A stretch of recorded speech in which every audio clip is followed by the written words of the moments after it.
sign in to HBO's Facebook page, facebook.com/HBO Boxing, and give us your opinion as what you think will happen in the main event. 80% of you believe that Manny Pacquiao wins. Timothy Bradley, 18%, still 1% voting for the draw, 1% for no contest. A lot of you apparently ignoring the statistical reality of the number of times that Bradley fights have involved accidental headbutts, some of which led to technical decision stoppages. Noteworthily, his big showdown for 140-pound unification last year in Pontiac, Michigan, against Devin Alexander. Another southpaw. Another southpaw. Like exactly Pacquiao. Right. Earlier this week, we asked our Emanuel Steward for a profile of the strategic imperatives for both fighters in Pacquiao versus Bradley. Let's take a look at that.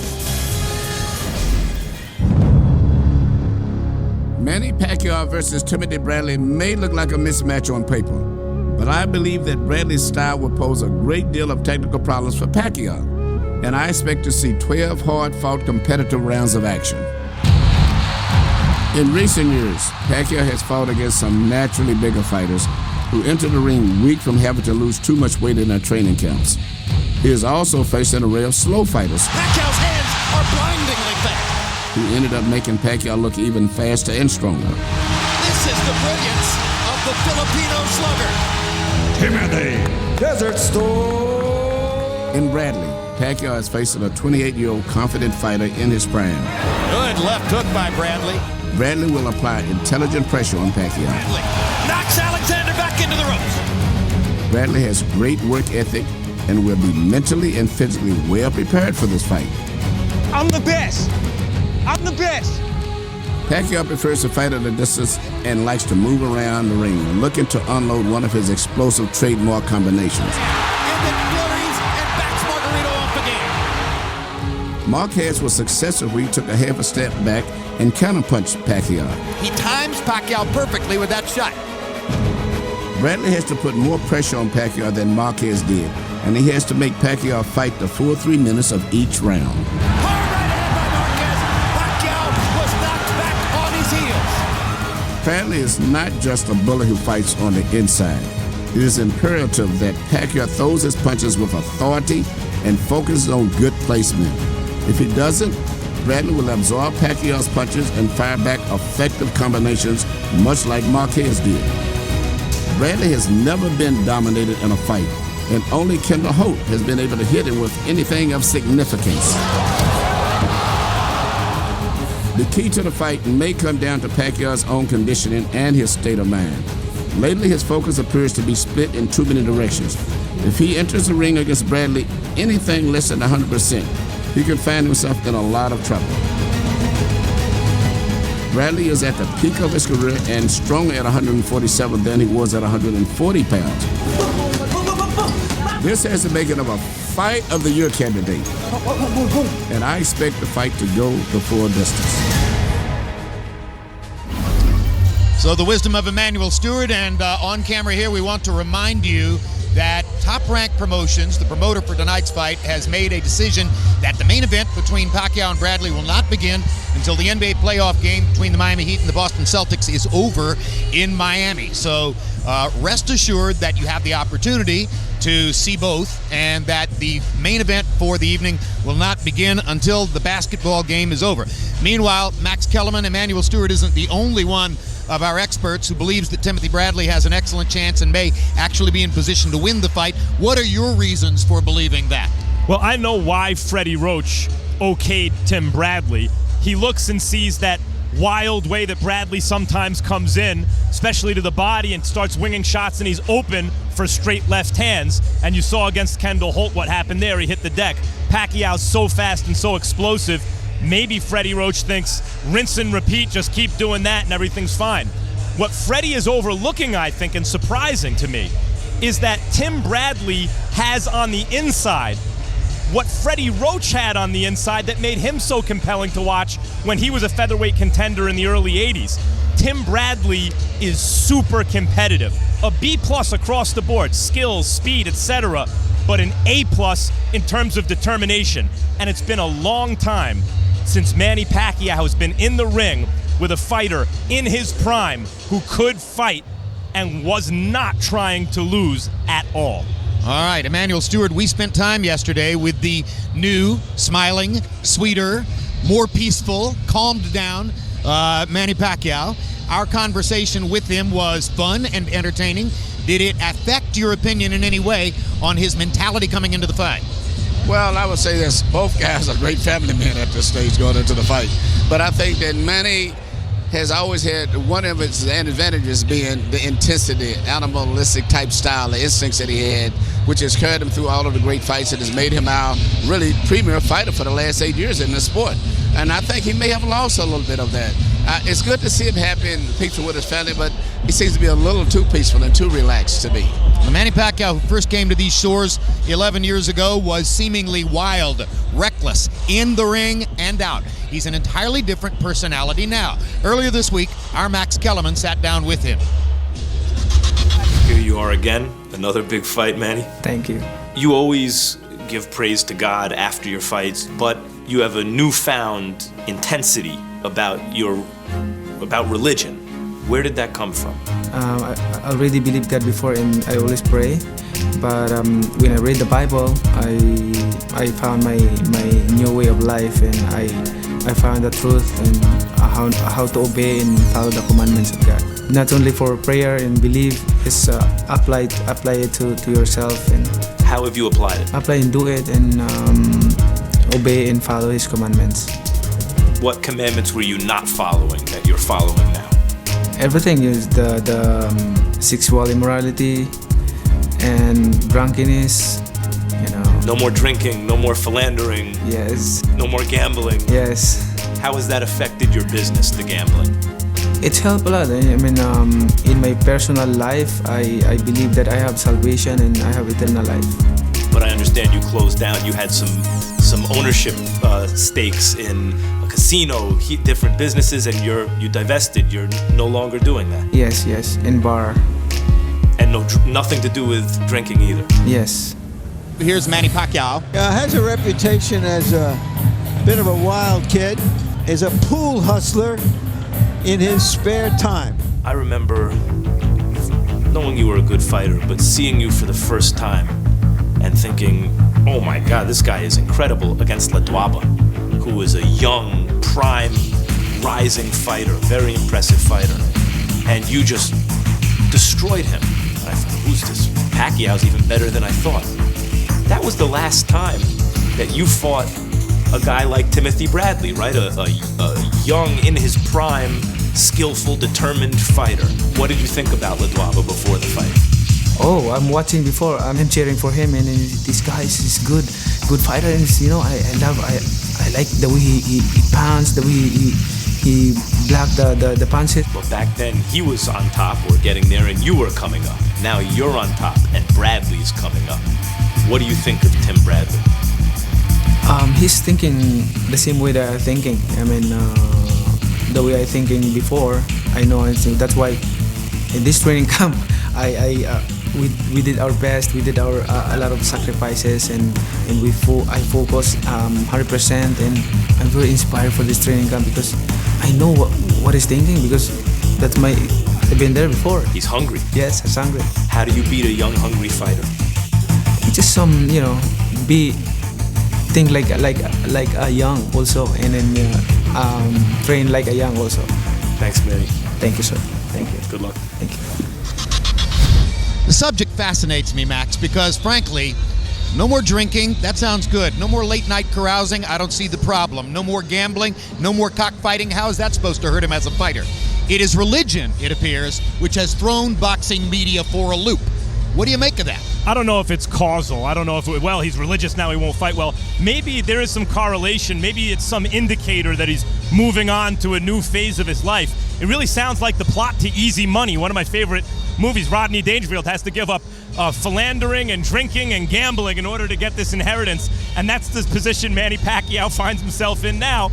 But I'm also reminded of the plot of Rocky III, another of my favorites, Jim, where Mickey, Rocky's trainer, sits down when he tells him, you don't want to fight Clubber Lang. And Rocky's telling him about how I made 10 title defenses. And Mickey says they were setups, they were handpicked. Yeah, they were good fighters, but not like this guy. This is the first fight in a long time that wasn't a setup, where the opponent wasn't handpicked. Marquez gave him a great fight, but he was supposed to be too old. Margarito, Mosley at the end of their careers, come on. This ain't an old Margarito or Mosley. This is a guy in his prime who is trying to knock you to tomorrow, Rock. De La Hoya was favored over him, but that, as it turned out, to be a setup. Last fight of De La Hoya's career? Well, following with the religious theme here, Max is ecumenical in his approach to these interviews. He also sat down with Timothy Bradley. Tim, you finally made it to the big stage. What's it like? It's great. A lot of attention, a lot of exposure. This is pretty much what I've been waiting on my whole career. When you hear the name Timothy Bradley now, it's right next to Pacquiao. I mean, everybody pretty much knows who I am now. This fight's definitely going to change my life. 24/7 cameras in your house following you around, watching you eat at the vegan restaurant. What's that like? That's been pretty cool. I enjoyed it. I think that, it was great for the, public, great for the, the fans that definitely, come into my life. And I definitely enjoyed the cameras being there and actually seeing myself on Is it, camera. Awesome. you were a guy, you didn't come up with a lot of fanfare. Yeah. You didn't have, you weren't playing to sold out arenas. You were going on the road, getting off the deck against Kendall Holt, beating Junior Witter in his own backyard for a belt, taking on an undefeated Lamont Peterson, beating him easier than, he beat Amir Khan. Yeah. Not huge purses, not a lot of fanfare. Finally, you get to this level, and the 24/7 cameras are there, and Pacquiao's done this a million times. Right. Isn't that a huge advantage for him? That's an advantage for him. I think that's the only advantage for him, honestly. As far as the fight goes, I think that's he has a speed advantage, punching power advantage. Probably punching power, maybe. Yeah, punching power. I mean, he has knocked guys out, but I don't think he has that one punch knockout power. Not like Kendall Holt. Kendall Holt had one punch knockout power.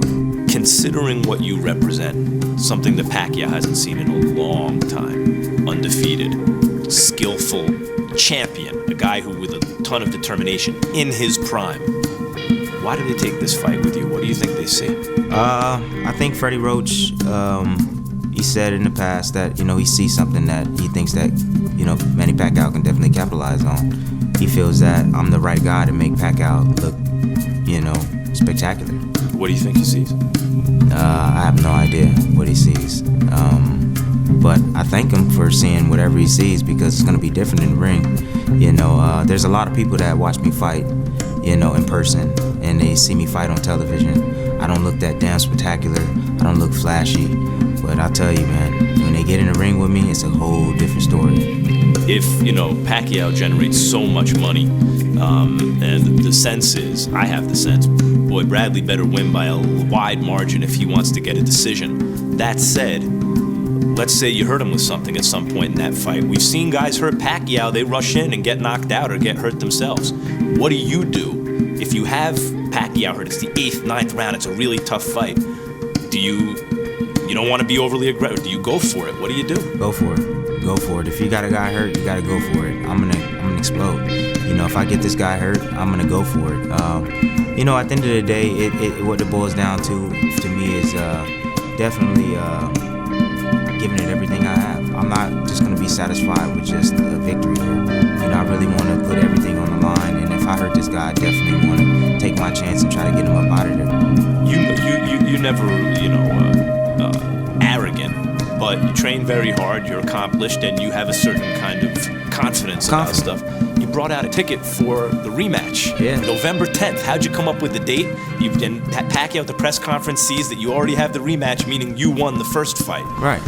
Who came up with that idea? Why? How'd you come up with November 10th? It was me. The November 10th date. That's top rank, But it was me. I thought that it would definitely rattle his cage a little bit, and definitely show people and the fans that, hey, I'm serious about what I'm talking about.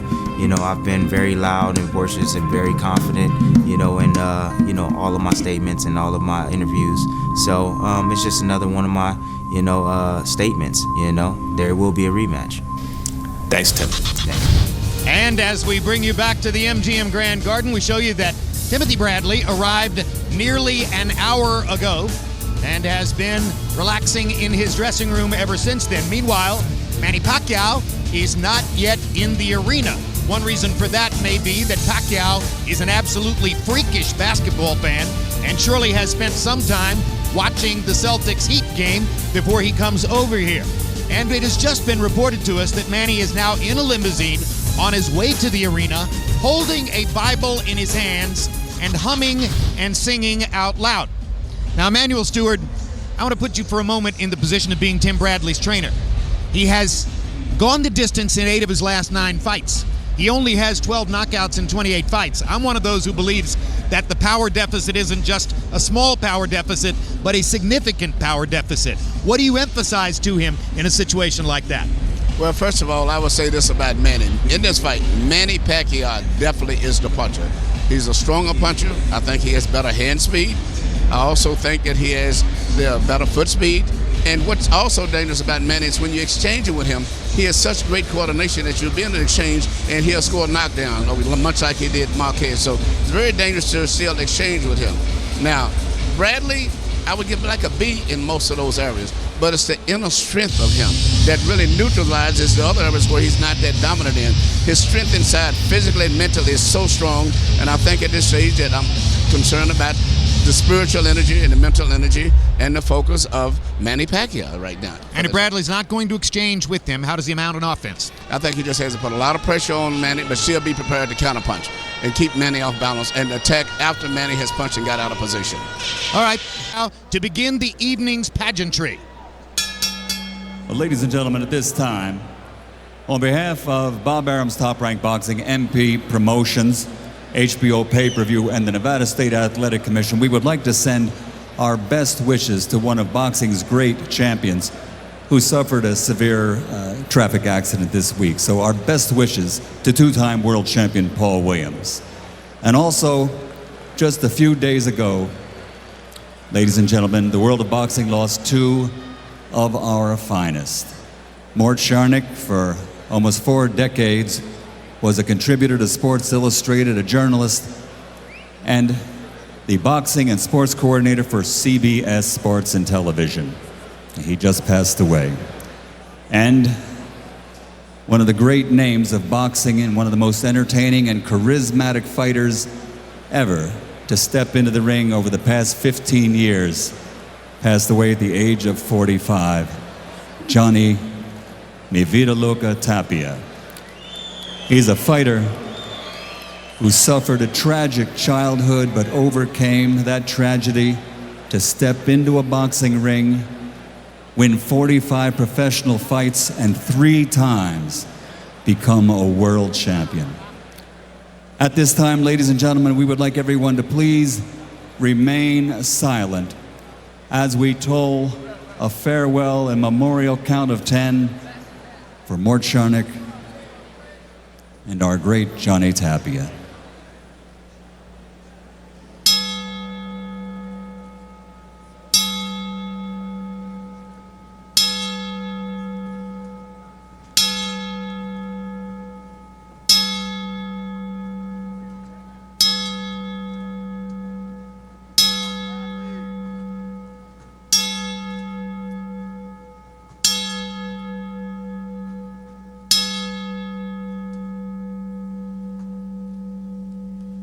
Rest in peace.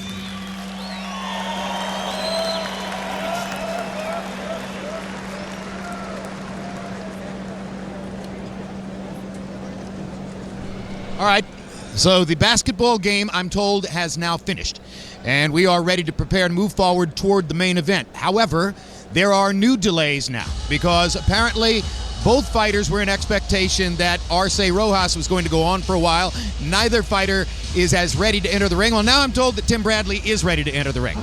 So Bradley's ready to enter the ring, but now Manny Pacquiao is not. And even more strangely, according to what I am told, Pacquiao has not been in his dressing room for the last several minutes. Freddie Roach is waiting in his dressing room to put the gloves on, and at this moment, we're not exactly aware where Manny Pacquiao is. Emanuel Steward, what in the world do you make of that? I really don't understand it. I think, once again, Manny is not focused enough on his fight tonight, and that's what my problem is. He needs to get his mind into this fight and not into the basketball game. He's watching a basketball game. He's focused on a basketball game in the dressing room. And now, at a moment when Tim Bradley is ready to enter the ring, Once again, we're told that Freddie Roach is alone in the dressing room, waiting for Pacquiao to put the gloves on him. Max Kellerman, you were about to make a point to me earlier regarding the significance of Pacquiao facing Bradley amid his ongoing chess game with Floyd Mayweather over whether they're ever going to fight. This is not a great time for Pacquiao to be distracted or anything less than his best, Jim. I believe that Tim Bradley is the most dangerous opponent that either Floyd Mayweather or Manny Pacquiao has fought since they each became pay-per-view superstars, real attractions. This guy represents the biggest obstacle, the biggest threat to actually beat one of those two guys heading into the fight. I think Manny has to be at his absolute best tonight. Emanuel Steward, how much of that, and I know that you feel exactly the same way Max does, that Bradley is an extremely formidable obstacle for Pacquiao and has a great chance to win the fight. How much of it goes to the fact that Bradley is an unbeaten fighter with the mentality of an unbeaten fighter and has not had the experience of losing? Well, I think it's a lot just where he is. Bradley's a very unusually focused fighter. I think that's a word we may have to start using more tonight. Focus. He's focused, he's hungry, but surprisingly very relaxed in this situation. I think he's going to perform very well and not fight with a lot of anxieties and nervousness like some fighters and a trainer, because his trainer is also being exposed to this for the first time too. But I think he's going to fight a very controlled fight, very relaxed. Climax of Tim Bradley's 140-pound career was a January 29, 2011 showdown at the Pontiac Silverdome with then unbeaten Devin Alexander. They were both unbeaten. This was for superiority at 140 pounds. In the early rounds, Emanuel, Bradley was clearly the more assertive fighter. Well, you know, he's the type of a guy that places his punches very well, and it's not an easy fight for anyone. He has a little funny move. Something he'll do sometimes. He'll like make a move like he's punching and get in position and then make another move and punch. Therefore, it's very difficult to time him. As the fight went on, there were a series of accidental headbutts. In round 8, yet another contact between Bradley and Alexander. And once again, Alexander stepped away, complaining about the butts, blinking his eyes, and looking as though he was uncomfortable. And then in round 10, the last time that their heads came together, and at this point, Devin Alexander simply decided that he had had enough. And it became a technical decision win for Bradley. But Bradley's been involved in quite a few headbutts, and I really think they are accidental. I think it's just his style, the way he moves in, and he's such a short, compact guy. But the one rule that you learn in boxing, whenever you're about to collide, you try to always get your head underneath the other guy, because just as well as he's been able to be the benefactor of these cuts, he could have been the one that could have been cut himself too. This was Bradley on November 12 on the undercard of Pacquiao versus Marquez last year. This was the first time he'd ever fought in Las Vegas, so this amounted to a dry run dress rehearsal against the practically done Joel Casamayor, and Bradley got a knockout win over Casamayor, who really at that point was not good enough or vibrant enough physically to belong in the ring with him. Now, Emanuel, we're going to take a look at a graphic which will show us the number of times in Tim Bradley's career that his fights have been marred by accidental headbutts. And you say you agree that they are all accidental, but as Roy Jones said to me a couple weeks ago, if it keeps happening, it's not necessarily an accident. And take a look at that. No contest in 3 rounds after a headbutt against Nate Campbell. Lamont Peterson got butted in the fight, but that fight went the distance. Aubrey Gu, they both got butted. That fight went the distance. And then Alexander, a series of butts, and the fight stopped due to a cut. Now, there's a psychological factor here. Bradley has created something about which all of his opponents have to worry. Well, I think it's a psychological factor, definitely, that Freddie Roach and Manny Pacquiao are concerned about it. They've saying they've been working on certain ways to avoid it. I don't think that could happen, because Manny's the type of guy who bounces around and he lunges in when he punches.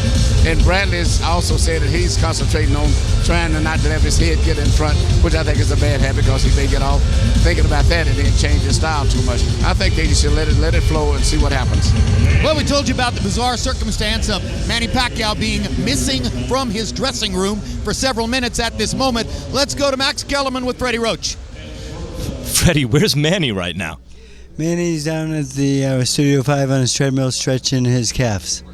So they're bothering him. There was a piece on Grantland.com this week about Manny's calves. What do you know about it? Well, the thing is we've been stretching every day on the treadmill, and it's been preventing that from happening. So we want to do it before the fight, and we're a little short on time. Was this planned? Yes, 100%. That's why the treadmill's there. Why are you short on time? Because the basketball game didn't go long enough. Nor did it end well, according to you guys, right? Of course. Thanks, Freddie. Jim? All right, so there you hear it. And Emanuel Steward, what about Pacquiao stretching his calves at this particular point? He should have a big advantage in the fight in terms of being a seasoned, experienced fighter with over 60 fights now, and it's looking just opposite. He's acting like a more inexperienced fighter in preparation, or either just his focus is not there. But whatever he's doing, physically or spiritually or mentally, he should have been into it earlier than this. And he knew the way the game was going, so he knew the game was going to be over with soon. So it's not good and it's not professional. Tightness in the calves is exactly the condition about which Pacquiao complained after his subpar performance against Juan Manuel Marquez last November here in Las Vegas. Let's take a look at highlights from that fight. In the early rounds, Pacquiao was more active, but Marquez was landing that solid right-hand counterpunch and another variety of punches, including left uppercuts, left hooks, to stay with Pacquiao through the early and middle rounds. And in the late rounds, it was only when Marquez took his foot off the gas that Pacquiao was able to win the last few rounds on most of the scorecards and create a margin that won him the fight. Well, when you look at all of the years that this man has been fighting, meaning miles and miles, hundreds, thousands of rounds of miles of running, and then I understand that even after training, the way he trains very hard, he would go out and play sometimes 3 hours of basketball on the same day that he's trained. So maybe the wear and tear is starting to take its effect on his legs. All right, we're still waiting to hear when Manny Pacquiao will return to his dressing room. And now at this point, Tim Bradley is ready to come to the ring, and he has to wait and he doesn't know how long he's going to have to wait as the Pacquiao situation clears itself up. How big a distraction is that to Bradley? He'll be okay. I'm quite sure he's decided about getting serious to fight for the championship of the world. So he'll be all right. All right, Max is with Timothy Bradley. Let's go to that interview. Tim, Freddie Roach just told me that you're waiting right now because Manny has to stretch his calves on a treadmill because the basketball game just ended, so they were a little pressed for time. You have to wait even more. How do you feel about that? Ain't don't bother me at all. Made me wait all night, but we still got to get it on some point in time. So we here, we warm, ready to go. This is part of, I suppose, of the distractions of fighting in a big super fight. You're being interviewed in your locker room right before the fight. Pacquiao's not ready. You can't get into the ring yet. What do you think about all of that? I don't even think about it. Don't bother me at all. You know, nothing can get to me right now.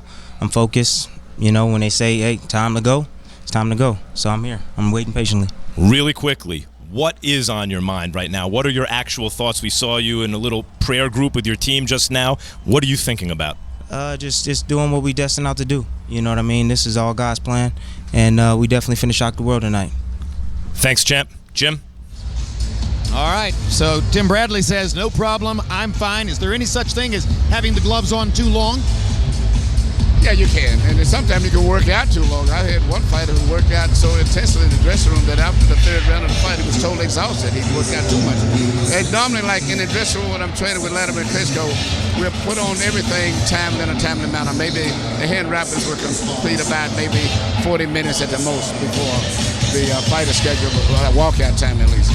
And then after that, we'll work on the pass maybe for about 40 seconds and just stop and walk away. Maybe come back maybe 2 or 3 minutes, do it again. Just enough for him to get a sweat, keep his muscles loose, but not to really extend his muscles and get tired. It's very important that you mentally and physically prepare without overtraining or getting too emotional before the fight and get too pent up. Bradley seems to be in a good state of mind right now. And the problem is with Manny and Freddie coming out all stressed out, time pressed, it's not good because I've did that before. You don't come in with a good, comfortable state of mind. You need only have watched a little bit of live television in your life to know that we're filling here. Why are we filling?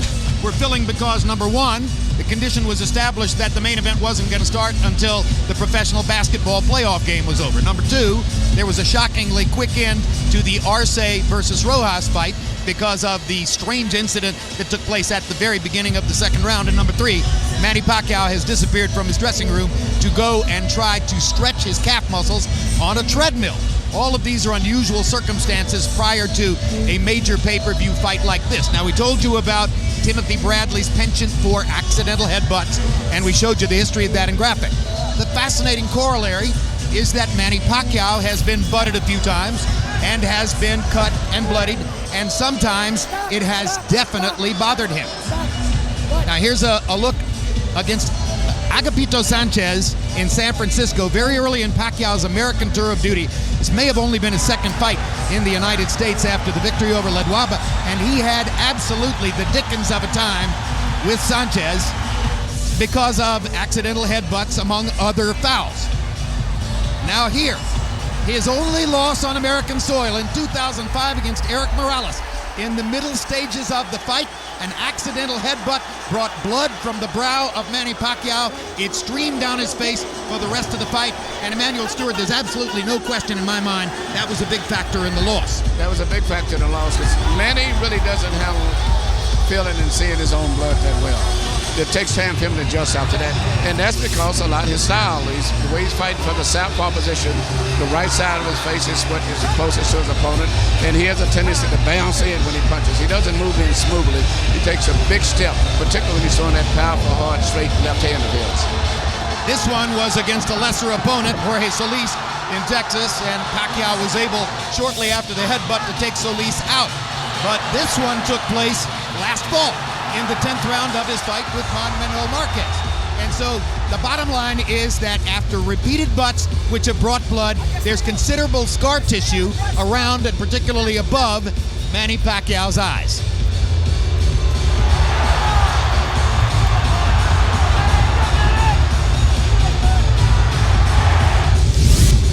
And that was Manny Pacquiao's history with regard to headbutts. We're going to turn to Harold Letterman now and talk about the referee and judges for the main event. So, Harold, we're going to show you the graphics, show us who the referee and the judges are, and you run down their personal biographies in terms of how they affect the fight for us. Okay, Jim. Thank you.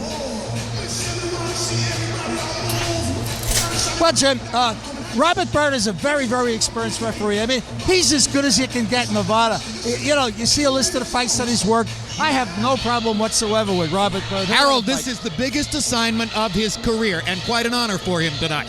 He's ready. The man is ready for it.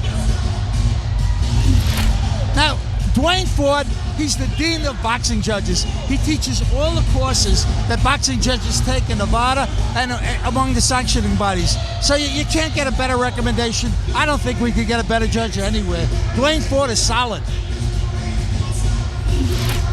C.J. Ross, questionable. She's been in a lot of fights where, you know, she's come up with a draw. I think she may get swayed by the crowd. I'm really worried about that.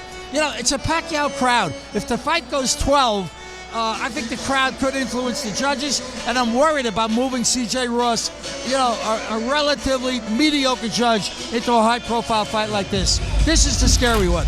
Jerry Roth, he's ready, but he blew Richard Abril and Brandon Rios. He may be shook up over it. I wouldn't throw him back into a major fight at this point, but the guy's been judging for years. Harold, let me make one big point. 8 of Timothy Bradley's last 9 fights have gone the distance. All of Manny Pacquiao's last 4 fights have gone the distance. Given the likelihood that this fight goes 12 rounds, is it an incumbent on the Nevada State Athletic Commission to put together the best possible judging panel for the fight? Jim, there's no doubt about it. I mean, in my opinion, they should have brought in a judge or two. Without question, I'd much rather see a Joe Pasquale, a Julie Letterman, a Steve Weisfeld, or any of the other good judges we've worked with over the years. There's no doubt that Nevada should have brought in at least one judge. All right, let's go to Max Kellerman for more from the dressing room area.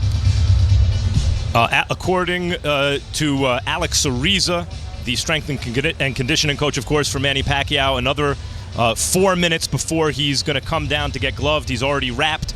I was told that about 2 minutes ago, so maybe another 2 minutes. I asked Keith Kaiser of the Nevada State Athletic Commission, how does this work? Is this up to the promoter? Does the State Athletic Commission have some say here? He said, yeah, it's a judgment call, and the Athletic Commission does have some say here, and if what the promoter is asking for is reasonable, then that can be accommodated. And in this case, we all know who the money man here is, who everyone shows up to see. That's Manny Pacquiao. And if he wants to watch the end of the Heat-Celtics game and then put his gloves on, and if that backs things up because he has to loosen up his calves, he's going to have that luxury. Jim? All right, thank you very much, Max. There's another look at Timothy Bradley.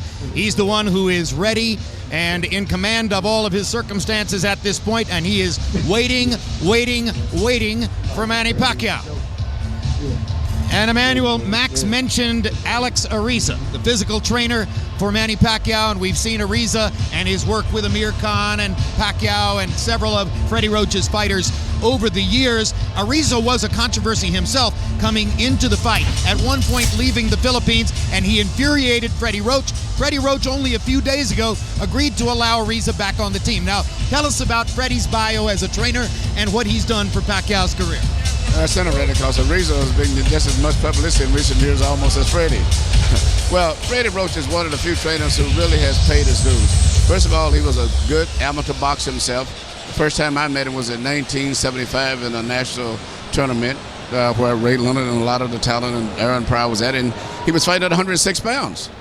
And he fought one of my fighters, John O'Neill. I call him my two little Irish midgets. I used to nickname him, and they fought twice, I think, in a few months. But he paid his dues as an amateur fighter, then as a professional fighter.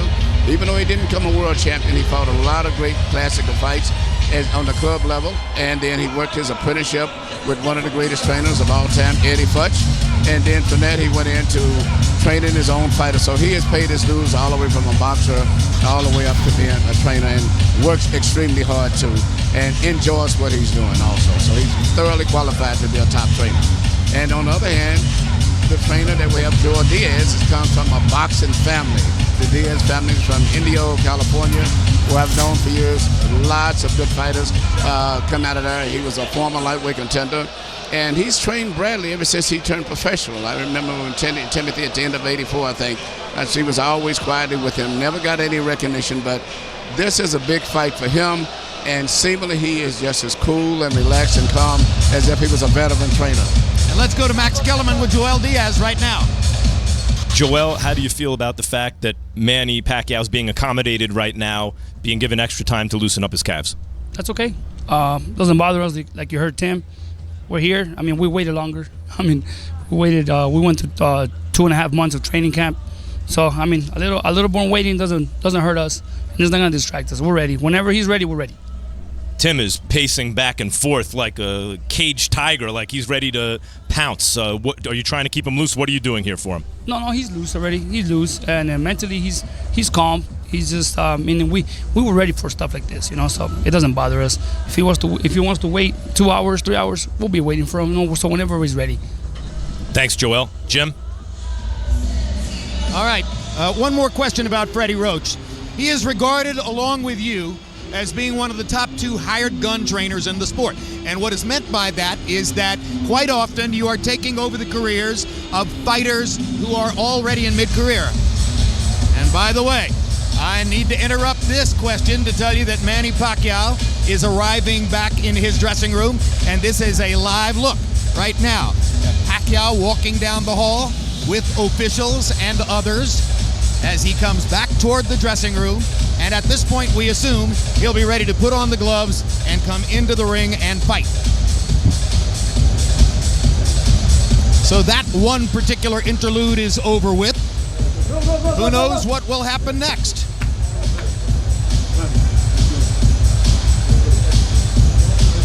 And now let's go back to the question I was asking you. Freddie Roach is regarded with you as one of the top 2 hired gun trainers in the sport, and by hired guns I mean that you're often brought in to take over a fighter who is in the middle of his career and needs either a new wrinkle or better instruction or something that improves his game.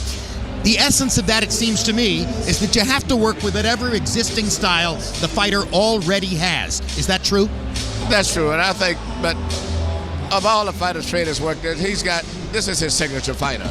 Manny Pacquiao and he have a great chemistry. At this stage, he hasn't did any great miracles with any other fighters yet.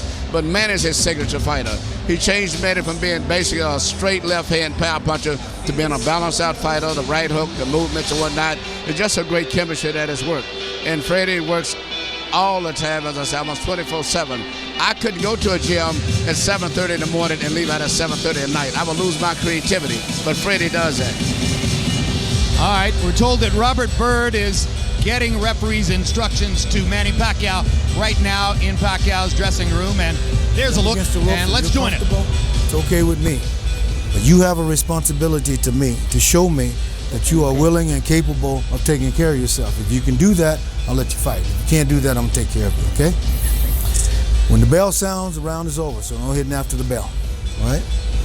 We have 2 mouthpieces, Freddie? Yes, sir. Okay, if the mouthpiece comes out, continue to fight, because I'm gonna wait for a lull. When that lull comes, I'm gonna bring him over, Freddie. Second mouthpiece already washed off, slide it in, no coaching, no instruction. Yes, sir. Is there no 3 knockdown rolls? No. Okay. Any other questions, concerns, issues? Yeah, he comes to his head quite a bit. Be careful. Can you watch out for us, please? Your concerns have been noted. Okay, because he comes in low and we're going to hold him off. But his head prevent his head from coming up. I don't want points taken away for pushing us anything foolish like that. Okay, your concerns, again, your concerns have been noted. Holding him, keep on punching. Okay, if you're in close and you have a hand free, you can use that hand as long as you keep your punches in the front. Okay? How about like this hand and No, if you're tied up. Here, okay? All right? Any other questions, concerns? Let's talk about it now. So when we get out there, it's time to go. Exactly. Any other questions, any other concerns? Yes, sir, we're ready. Ready. Good luck to you. Thank you. All right, good luck. Good luck and congrats. And meanwhile, down the hall, Tim Bradley beginning to develop a sweat, and that is his dad, Big Ray Bradley, who is facing up to him in what amounts to a shadowboxing exercise. Why no mitts, Emanuel? I'm so slightly surprised at it. I guess he works a bitch with probably Diaz. They may have had their workout already, but I think he's been trying to time himself where he won't overexert himself too much, knowing that he's going to be waiting around. So they're just moving around, if you know it, in slow motion, back and forth. There's no intensity to that workout that they're having there at all. Let's turn to what has been, for whatever reason, the central topic, it seems, this week. And I want to set this up by saying there are no shortage of devout evangelical Christians among top boxers. There are dozens of practicing Roman Catholics among top boxers. There's at least one very devout Muslim who prays 5 times a day. Some of them are hypocrites. A lot of them are totally the real thing. Why all the furor about Pacquiao's sudden turn to religion? Well, first of all, it's hard for me to say anyone about religion, because they say, wow, he's talking about the man's religion. You can't do that, because it's better to see him now than what he was. As he said, he was gambling and drinking and doing so many other things, and he's back with his family. But it's to the point where it's obsessed and almost controls his mind. It's like dominating his thoughts. I mean, everywhere he goes, you see Bradley said he talks about God, going to church, but it's not the way that Manny is, like dominating everything that's coming out of Manny's mouth and his mind, and that's what has got to be a serious concern for anyone, especially when you're dealing with him being an athlete and you're involved with him from that viewpoint. Well, let's leave aside religion then and turn to just the secular version of this question. Could it be that Manny Pacquiao's just had, when you consider all of his life, too much success, too much adulation, too much wealth, too much attention, too much of the Philippines riding on his back? Could it be that he's simply, in some inner way, done with all that? I think so, to some degree, and I think just getting himself with God now and finding a peaceful place in his life is what really is important to him right now. And especially he's did so much, and I was just reading on the plane coming here. He owns a very successful television show, I think, much like The Price is Right, which not only is he owns the show or whatever, but he's the MC of the show. And in addition to his political job, which he takes extremely serious as a congressman, and he's trying to help everyone in this country, now he's got the religious aspect that he's into, and then his love for basketball, as we just saw. I'm just wondering, where is all of his mental and spiritual energy? I think it's all over the place now. And I don't know if that's good for a person who's trying to be a top athlete. Freddie Roach, who's quite candid about these kinds of things, has openly said, the 11-year evolution with Pacquiao is quite demonstrable, in the sense that at first he was my pupil and I was his teacher. Then we became professional colleagues and behaved more or less as equals, and now abundantly clearly, I work for Manny Pacquiao. And that is a big change over an 11-year period. It hasn't seemed to affect Pacquiao before, but it's part of the reason that he is who he is. Yeah, you know, and I forgot to talk about all these endorsements, as you mentioned, his commercials, and everyone is singing a big multi-million-dollar deals here and then. All of that's on his mind. But you're right, the relationship with Freddie and him is still good and solid, but the roles have slightly changed a little bit, which is only normal when a person becomes as big and as powerful as he has become, I would say, politically and financially. All right, now we've been joined by Max Kellerman, rejoined at ringside by Max Kellerman, and while we're still watching what's going on in Pacquiao's dressing room, now that you've been there in both dressing rooms and felt the atmosphere and seen the body language, what new conclusions have you drawn? I feel the same way I did earlier. Tim Bradley, this is a timing fight. Tim Bradley is entering his probably absolute prime at this moment. He looks like he's never been in better shape, and he's always in great shape. He's behaving patiently, but of course anxiously.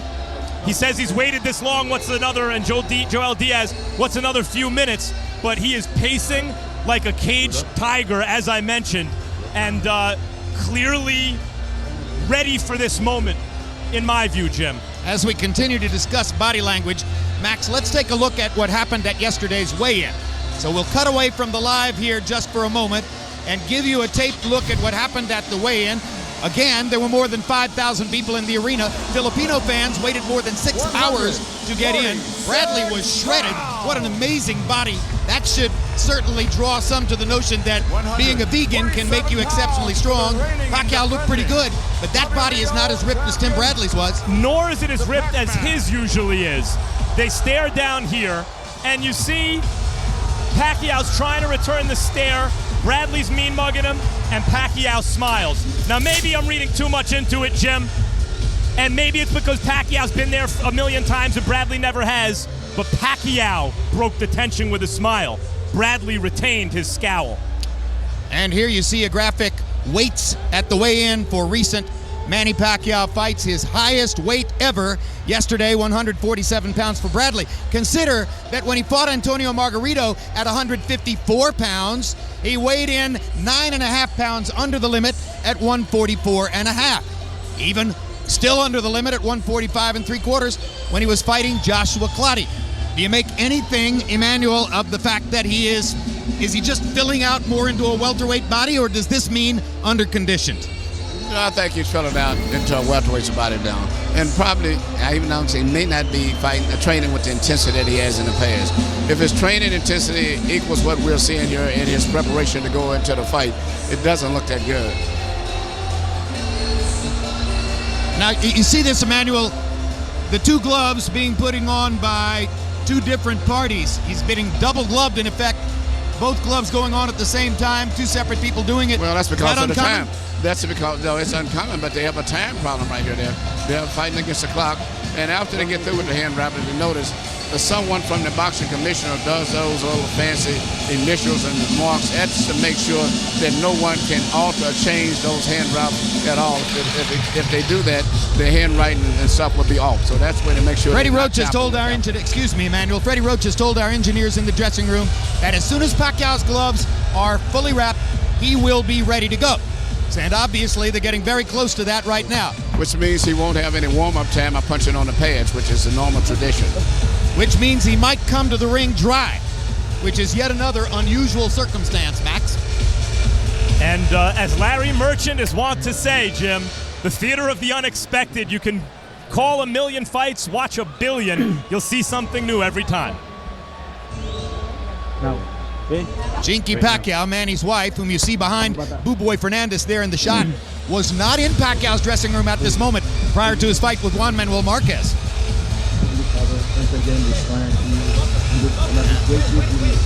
And this prayer, taking place at this moment, signifies that it is almost time for the fight. That is the benedictory we are about to leave prayer for Manny Pacquiao. Let's go to Michael Buffer in the ring to begin the anthems. Ladies and gentlemen, your attention, please. Now from the MGM Grand, we would like everyone to rise and remain silent as we honor champion and challenger with their respective national anthems. First, here to sing the national anthems for the Philippines, please welcome Kirby Asunto.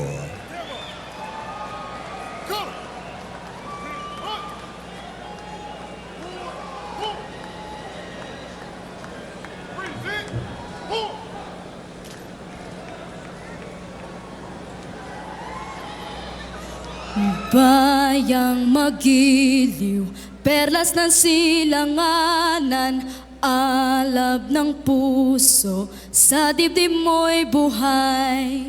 Lupang hinirang, duyan ka ng magiting, sa manlulupig, di ka pasisiil, sa dagat at bundok, sa simoy at sa langit mong bughaw. May dilag ang tula at awit sa paglayang minamahal, ang kislap ng watawat mo'y tagumpay na nagniningning, ang bituin at araw niya kailan, pag may di magdidilim, lupa ng araw na luwalhatit pagsinta, buhay ay langit sa piling mo. Aming ligaya na pag may mang-aapi, ang mamatay ng dahil sa'yo.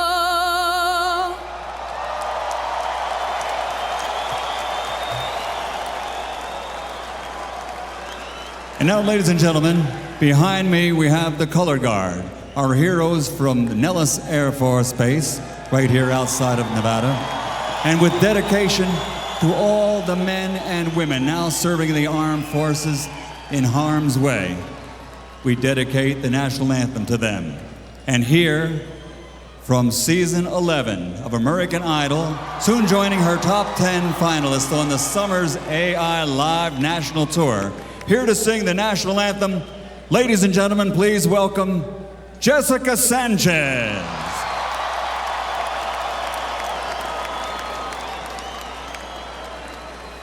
Oh, say, can you see by the dawn's early light what so proudly we hailed at the twilight's last gleaming, whose broad stripes and bright stars through the perilous fight of the ramparts we watched were so gallantly streaming, and the rockets regular,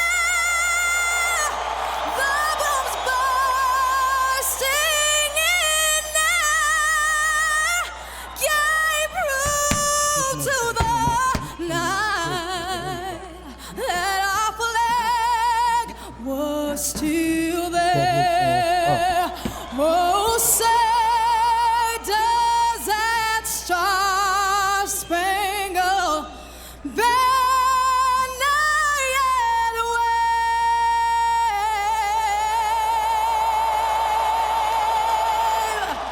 over the land of the free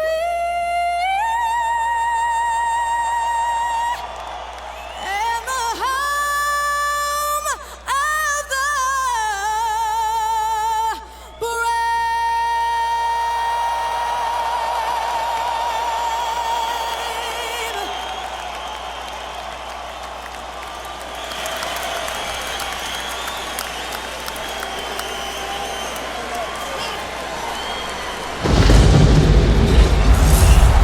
Hail of the tape for Manny Pacquiao and Tim Bradley. You see the 5-year age advantage for the fighter called Desert Storm. Half-inch height advantage for Pacquiao. Arm length advantage of 1 inch for the Filipino star. The weigh-in weight of 147 for Pacquiao, the highest of his career. Bradley was 1 pound under at 146. It's only Bradley's second appearance at welterweight in recent years, but he fought at welterweight several times back toward the beginning of his professional career. Tonight, unofficially, Bradley's gone up only 1 pound to 147. Pacquiao has gone up to 150. It's quite unusual in both instances that they only put on 1 and 3 pounds overnight.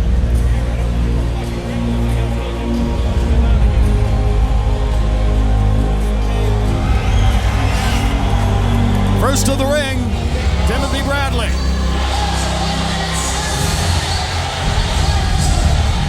Every single fight I go into, I say, I'm gonna beat this guy. I'm gonna beat this guy. Bradley takes and gives no quarter. He fights and fights and fights. I'm the #1 fighter at 140 pounds. About to be the #1 fighter at 147. I'm the best. I'm the best. You gotta prove to me you better than me. You ain't better than me. There you go. It's not about the money. It's about that spot. I want his spot. I want the throne. And I always get what I want.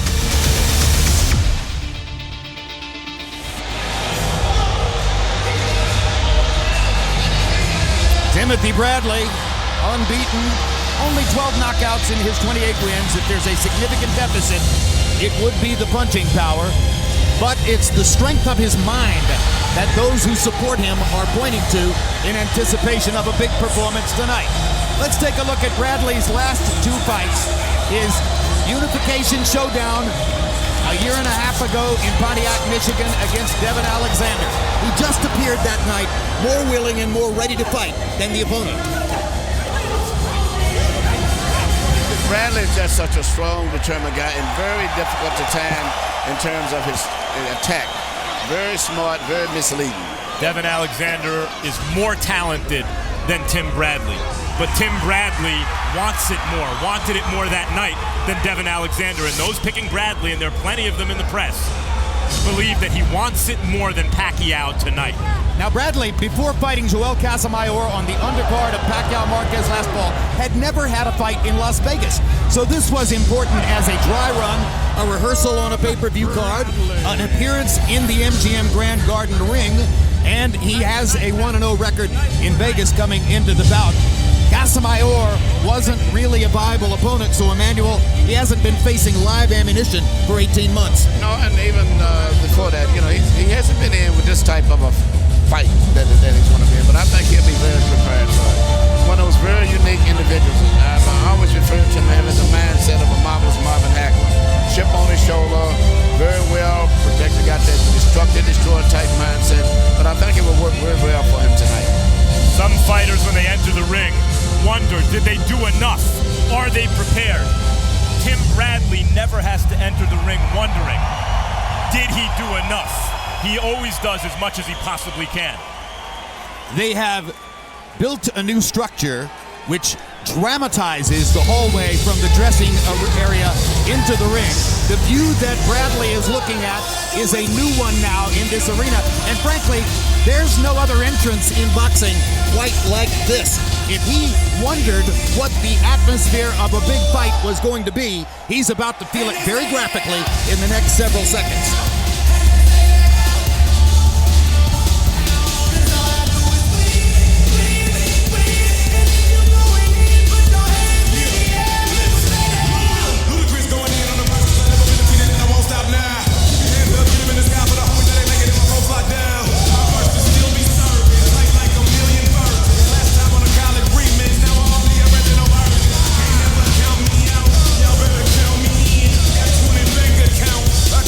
Count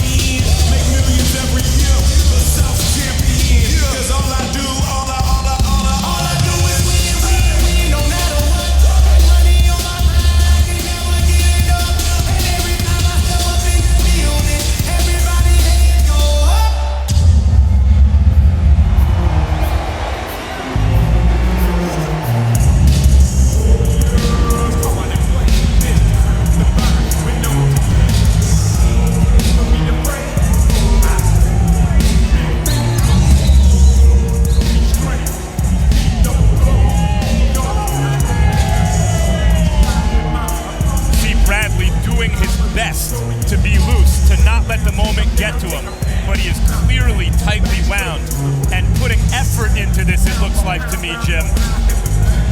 Nothing wrong with being tightly wound coming into a I fight agree. like this, right? Don't come in too relaxed, and particularly going against a guy like Manny, who's a very fast starter. So I like his mental state of mind. I think he's wound up just enough, which he needs to be, but still relaxed. Max, would you agree with that? I agree. I think this is a guy who is primed for this moment. It would be hard for me to imagine a guy who's done more to prepare himself the right way. There is indeed a surprising media groundswell. Quite a number of expert ringside reporters sitting behind us who have changed their opinions within the past week, from thinking that Pacquiao should justifiably be a solid favorite in the fight to thinking that this is either a pick'em fight or an extremely dangerous spot for Manny Pacquiao, or even a fight in which maybe Bradley has the upper hand. And now here comes boxing's third world emperor, Manny Pacquiao. Pacquiao's hands are blindingly fast. This is the brilliance of the Filipino slugger.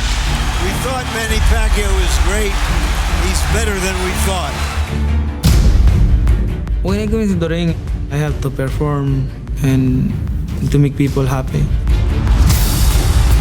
Clearly in the hearts of fans who love exciting boxing, Manny Pacquiao is #1 in the world. Tim Bradley is undefeated. He's strong and he's fast also, but I believe that I'm faster and stronger than him. I train hard and I prepared spiritually and physically and mentally.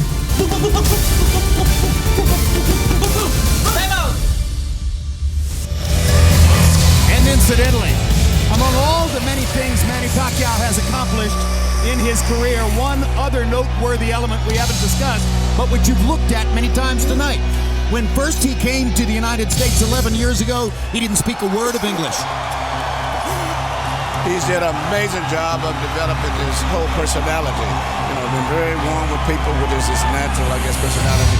Learned to speak English, much like Miguel Cotto. In fact, most of the fighters now from foreign countries are one out of their way to speak English very good. Sergio Martinez working Sergio on it now. Martinez, yes. Cotto has done it. Pacquiao has done it. It's a tremendous step forward for foreign fighters in this country. And for those who like Pacquiao by spectacular win and think the wide odds are justified, in the arena, they were playing Pacquiao highlights. You just saw it on HBO Pay-Per-View Pacquiao highlights. Tim Bradley's highlights were ordinary fighter highlights.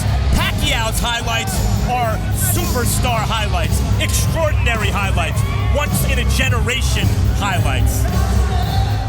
Well, he is.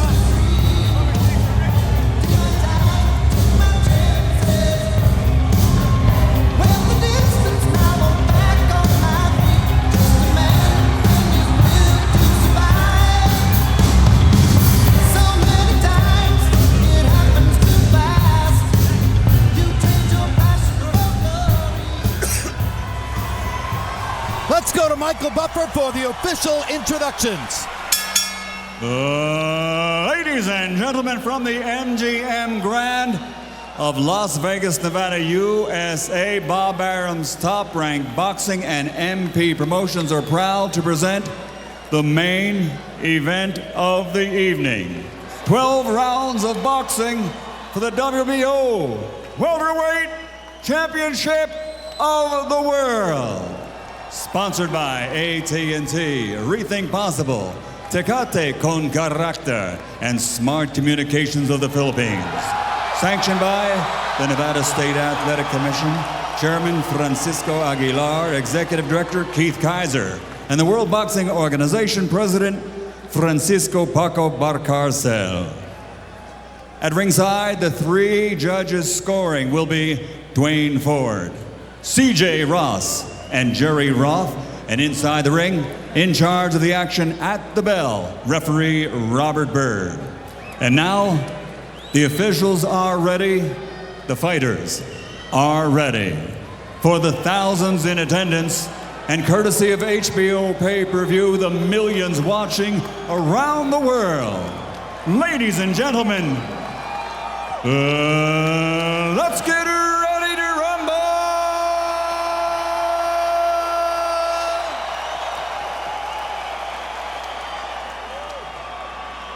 Fighting out of the blue corner, with head trainer Joel Diaz wearing black with white, official weight 146 pounds. His professional record, 28 victories, including 12 knockouts with 1 no contest.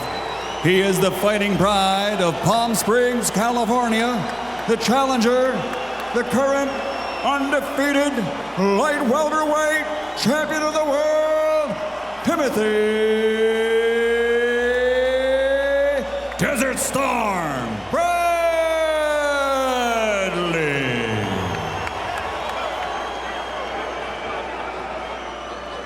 And fighting out of the red corner, with his head trainer, Hall of Famer Freddie Roach, wearing blue with red, officially weighing in at 147 pounds. His professional record, 54 victories, including 38 knockouts, with 3 defeats and 2 draws. And he is undefeated for the last 7 straight years. From Sarangani Province, Philippines, the 8-time world champion and reigning, defending WBO Welterweight champion of the world, Manny Pacquiao.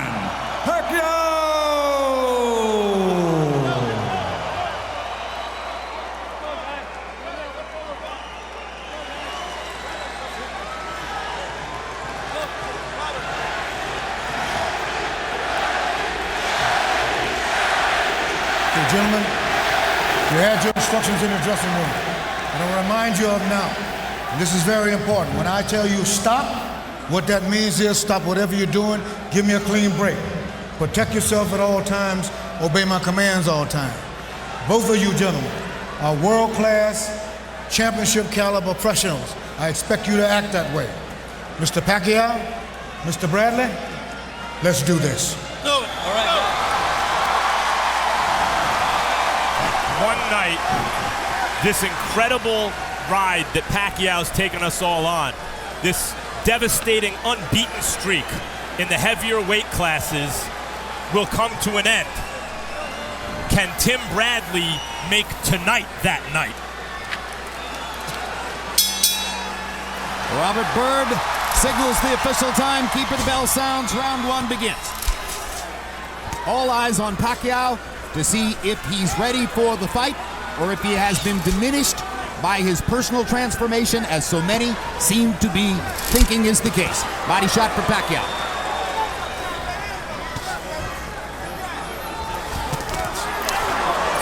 Freddie Roach predicted that Manny Pacquiao would not lose a round. He would win every round.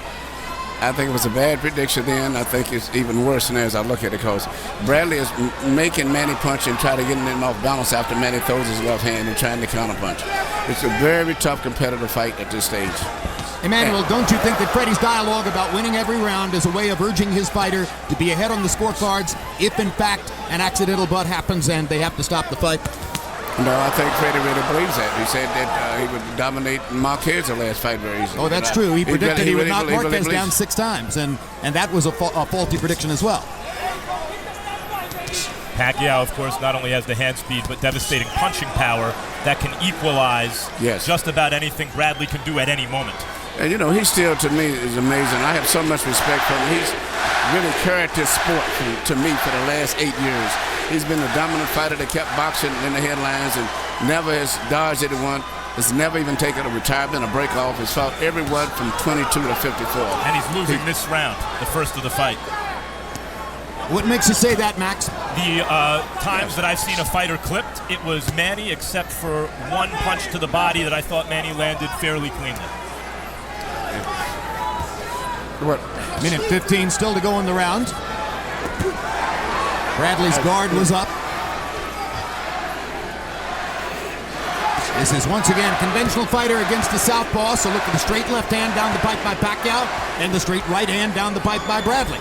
More difficult in this instance to land their jabs, or at least that's the conventional wisdom. Bradley with a body shot under Pacquiao's left elbow. And another body shot there. Pacquiao lands his jab. Notoriously inaccurate with the jab. He's Makes getting out up for it. of, but every time Manny throws his left hand, you watch he's getting out of balance. His left foot is coming out of balance, and that's what Bradley's planning on. He's taking time, timing him every time he comes in. Watch the difficulty to see. Every time he throws it, he's out of position after that. He's counter punching him. Pacquiao so dangerous in exchanges. Even when the other guy seems to have the upper hand, he can put you on your butt in an eye blink. And at the moment, Bradley. Hard left hand by Pacquiao down the pipe. Best punch of the round so far. Gets another straight left hand onto Bradley's jaw. 2 big pops for Pacquiao. Yeah, the best punches of the fight. He's won the round just off of that. Another straight left hand.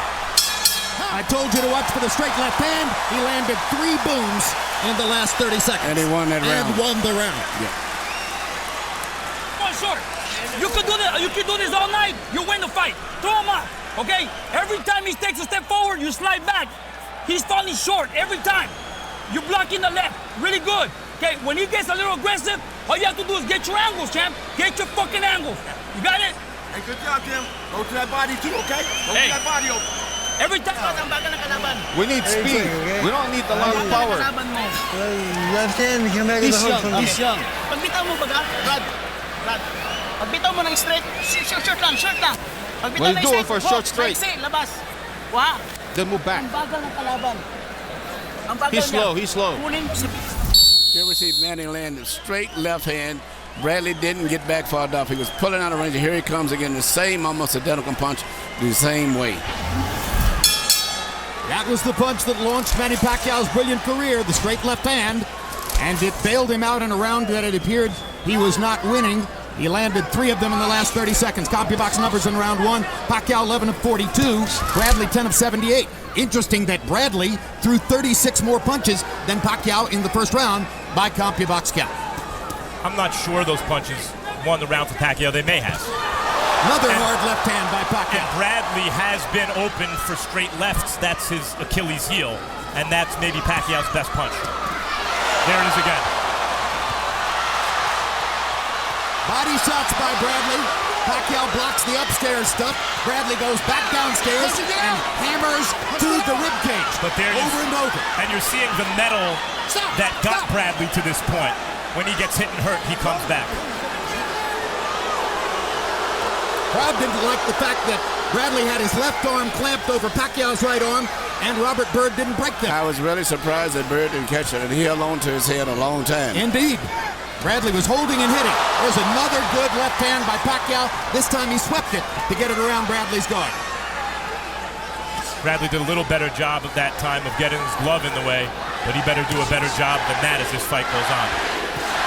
Because the difference so far has been Pacquiao can hurt Bradley. Bradley doesn't seem to be able to return the favor. Well, we mentioned the difference in punching power, obvious from the fight statistics coming in.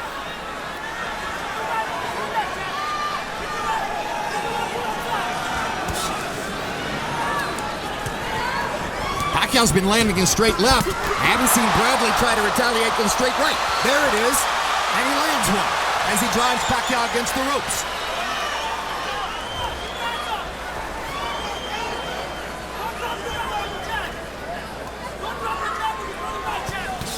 Pay-per-view main events in Nevada normally begin at 8 p.m. local time or shortly thereafter. This fight did not begin until 10 minutes after 9 o'clock. Why the delay? Number 1, a decision not to start the fight until a professional basketball playoff game had ended. And then the bizarre circumstance of Manny Pacquiao for a lengthy period of time being out of his dressing room, without his gloves on, down the hall, on a treadmill, trying to get his calves to loosen up. Another left hand for Pacquiao. You see Pacquiao's superior firepower, but in the face of that, you see what Andre Ward, super middleweight champion, told me earlier today, which is that out of over 100 amateur fights and all his pro fights, Tim Bradley was as tough an opponent, they met in the amateurs, as he's ever faced. As tough an opponent. And that was at 147 when they fought. He keeps coming.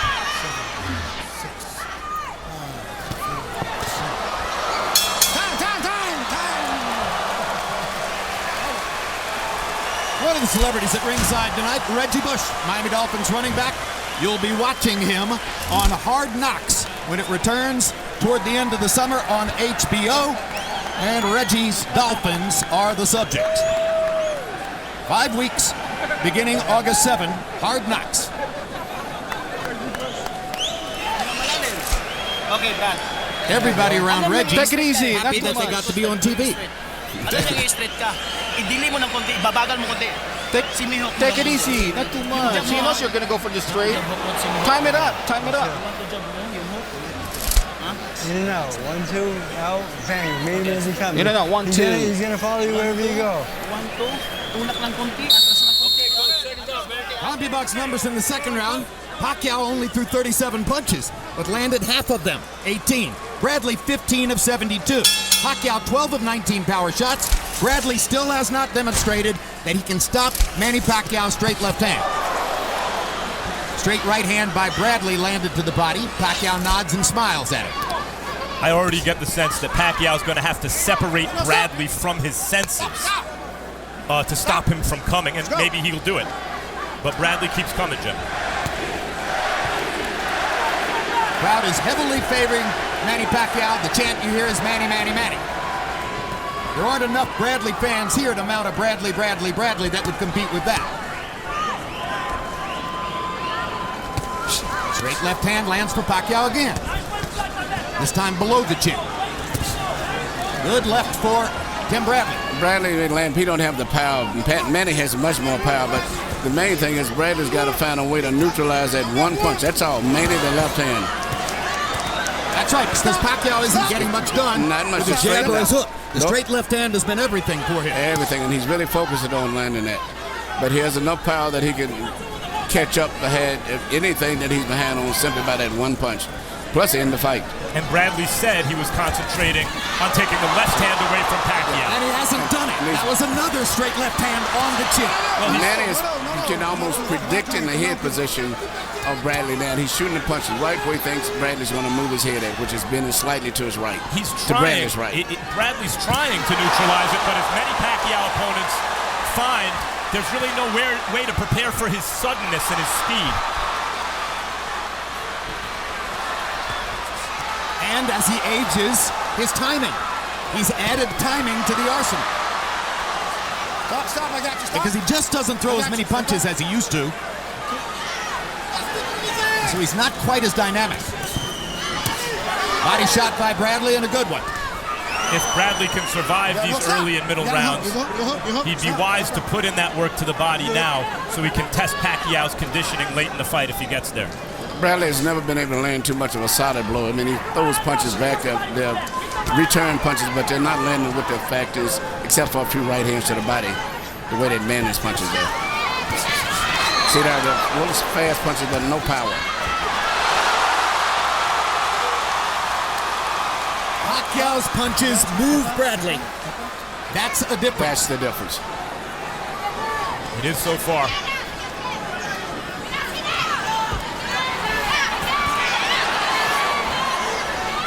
Bradley tried to duck. Pacquiao got him on the top of the head with the left hand. Right hand landed for Pacquiao that time. Bradley gets him back with a left hook. Pacquiao gets him with a straight left.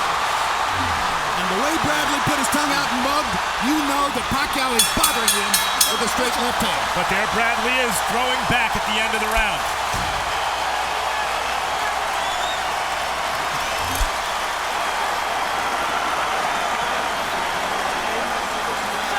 He's gonna tighten up. The more he throws, the more he misses. He's gonna tighten up. Take a deep breath. Take a deep breath. Hey, you're executing the fucking left really nice. I want you to keep doing that. Every time he shoots that left, I want you to lean down, but come up with something, baby. You know how it is. This fucking guy has a name. If you go the distance, you need to put up the extra work, man. You're doing really good. You're dominating his ass, but I need you to put a little more work on your combinations. That jab has to be doubled. Hey, followed up by the straight right down the middle. Okay, and we need to work the body a little more.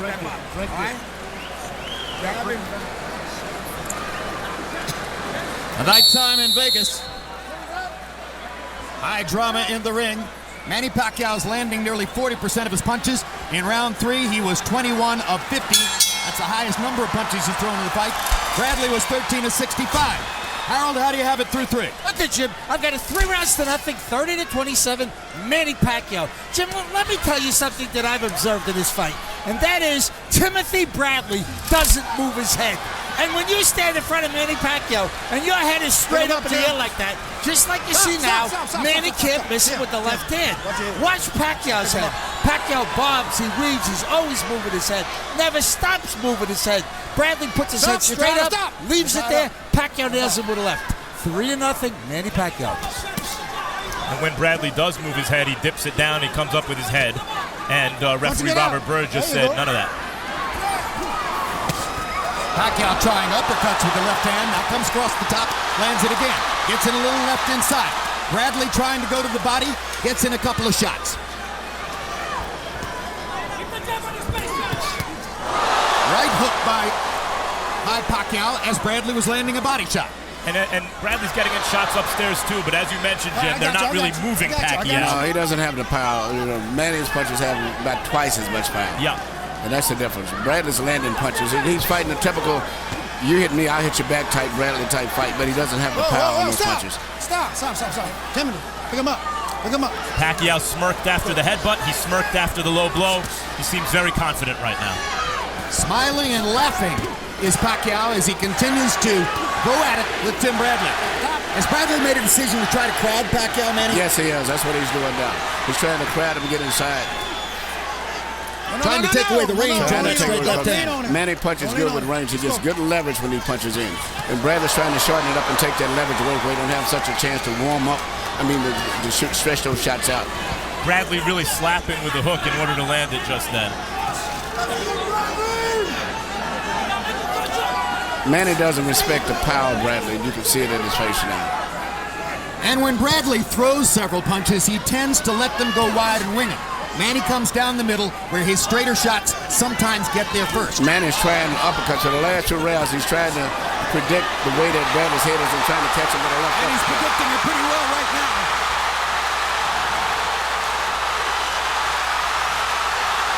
This is a Pacquiao flurry. The right hook lands.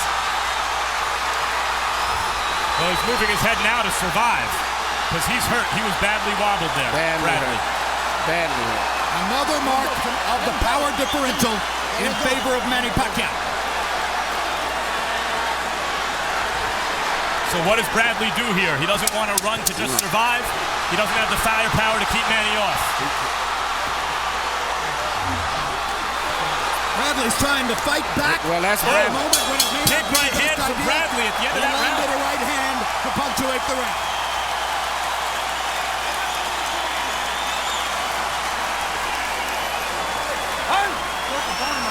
Okay, hey, champ, we're in the fucking fight.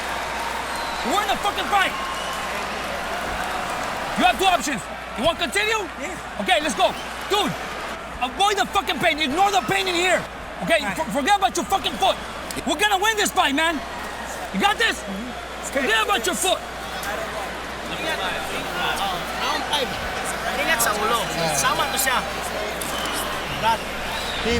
Here we see an exchange right now where they both exchanging punches, and as I've said before, Manny is very good at catching people when they're in the exchange room because he punches and pivots back and forth very well.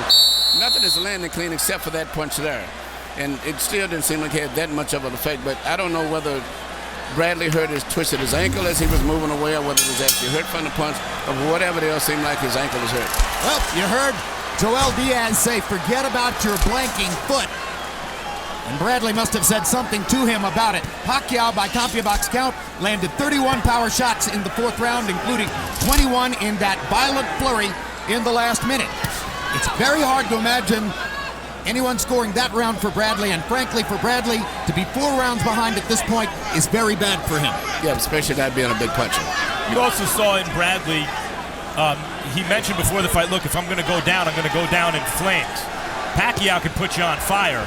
And that's what he's done so far, but Bradley is still trying to win, which at this point in the fight, a lot of fighters wouldn't be. Of course, the harder he tries to win with those flurries, the more opportunities he gives Pacquiao. That's the point. He was supposed to stay back and counter in some instances, or pressure and counter, but instead he's trading.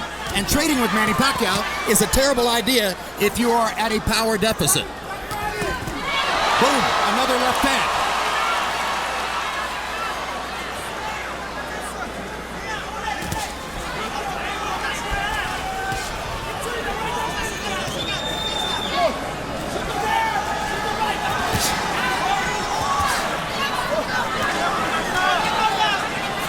Bradley's straight right hand looked slow. Pacquiao almost playing with him at this point with his guard up. Pacquiao just playing with him just to relax. I am surprised that Manny is being able to land his left hand as easy as he has been with Bradley.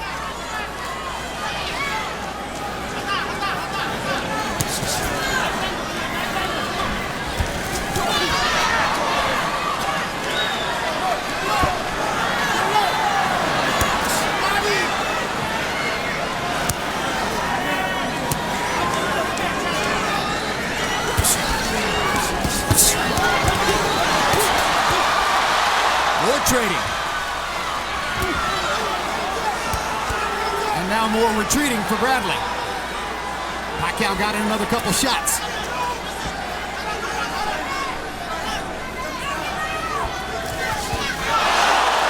And the left hand moves Bradley halfway across the ring. And Pacquiao drives him into the ropes. These power shots are taking their toll. Way too much power. I was very, very surprised at the power that he has. So far, what's so impressive about this for Pacquiao is he has a real game-primed junior welterweight champion moving up, a real credible opponent, and he's outclassing him.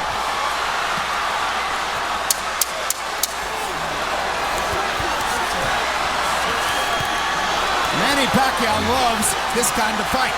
This is exactly what Bradley does too. Bradley just doesn't have the power, but Bradley likes this type of fight too. And here's Anna Paquin, along with Stephen Moyer, the stars of True Blood, which returns for season 4 tomorrow night, 9 o'clock Eastern time on HBO. They're at every big fight now. Water.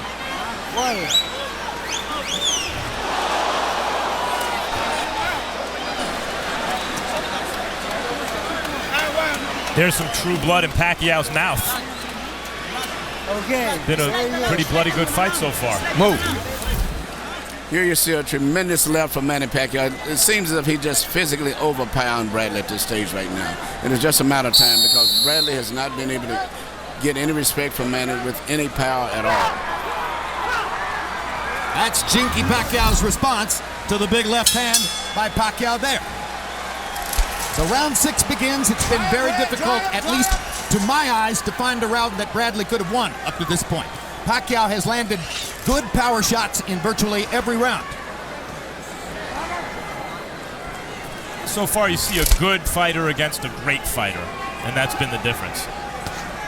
Well, there were quite a number of media people here, ringside experts, who seemed convinced that Pacquiao wasn't going to be a great fighter tonight. But so far, this matchup is conspiring in his favor to a degree that practically none of us would have thought would be the case. But not just a fighter, but just the physical strength is just amazing me. I'm looking at how much stronger. It looks like natural strength, just the opposite of what I expected.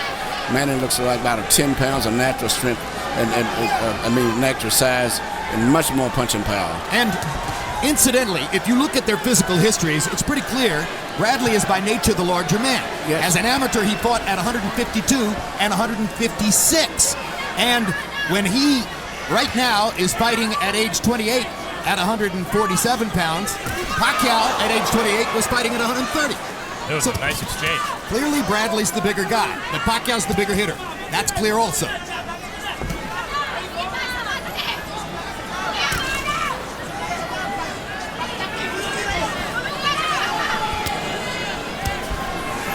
And also, Manny's got a much better defense tonight than I expected.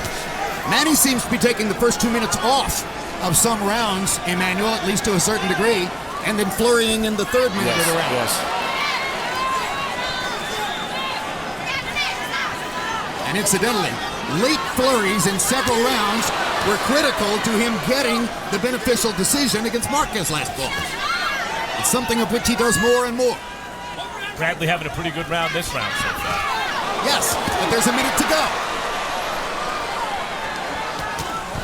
And this is what happens in the last minute, at least up to this point.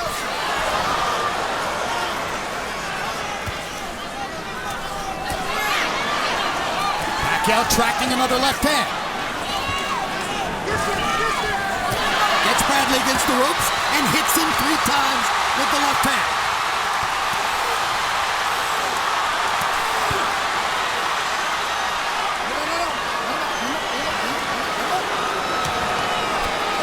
Smiles at us ringside and makes eyes as if to say this is fun. Pacquiao does. Absolutely right. Oh, good left uppercut on the inside from Pacquiao. Great left uppercut.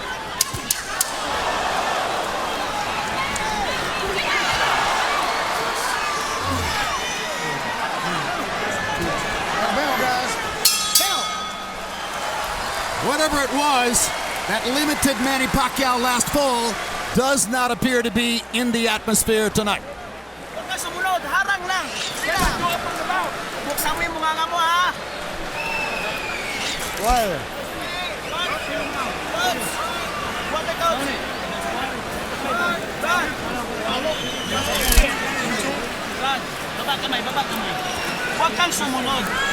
Don't follow him. Don't follow him. He's waiting for you. He's waiting for you.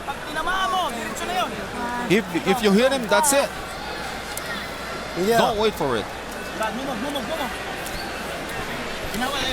Here you see Manny's got Bradley in the corner, just landing a lot of punches, but particularly the right hook to the body was maybe the best punch out of that whole exchange in there. And it definitely had some effect on Bradley. Well, we mentioned the last minute syndrome. Pacquiao landed 8 punches in the first 2 minutes of the round, 16 in the last minute of the round. Winds up 24 of 58. Bradley landed 10 punches in the round. Harold, how do you have it halfway through? Okay, Jim, 6 to nothing, 60 to 54. Manny Pacquiao. Jim, you can't take it away from a guy that comes over and smiles at the announcers. But anyway, Manny Pacquiao did tremendous damage with that hard left hand. I mean, he just nails him with that left hand. And that's been the absolute determining factor in each and every one of these rounds. I mean, he does more damage by landing that left hand. Occasional hard right hook to the body. 6 to nothing, Manny Pacquiao.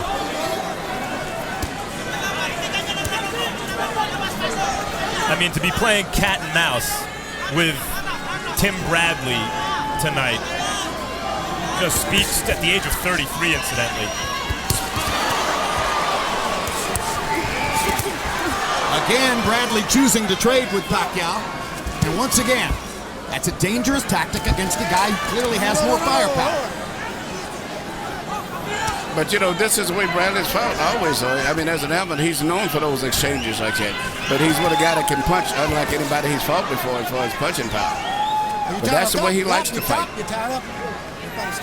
Well, you know him pretty well, Emanuel, and clearly one of the biggest assets he had coming into the fight. It was very persuasive for a lot of people this week, was his powerful self-belief and self-confidence. Where do you suppose that self-belief is now? I don't think he has that type of confidence anymore, but he's still in the fight. But I think his confidence has waned after he felt the power of Manny.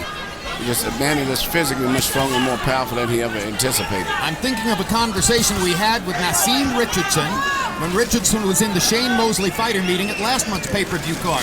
Somebody said something disparaging about Pacquiao, and Richardson said, listen, you can knock him all you want until he touches you. When he touches you, that's when you learn how special he is. I mean, here's Bradley still fighting as hard as he can. I think what he has realized is throughout his career, his willpower has always been enough to overcome the other guy's talent, skill, whatever it is. Pacquiao's so good, sheer will doesn't seem to be enough, but it hasn't stopped Bradley from trying. I don't think anything will stop Bradley from trying. He's a very committed person. And Pacquiao seems to be bleeding in the mouth and may have a cut tongue. So we'll see if that becomes a factor as the fight goes on. But again, they're trading shots, and that's exactly what Pacquiao wants.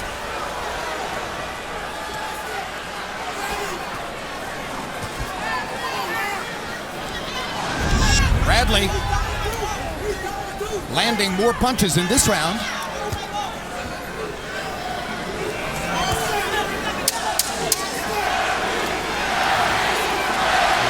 I read it wrong. Pacquiao's landing more punches.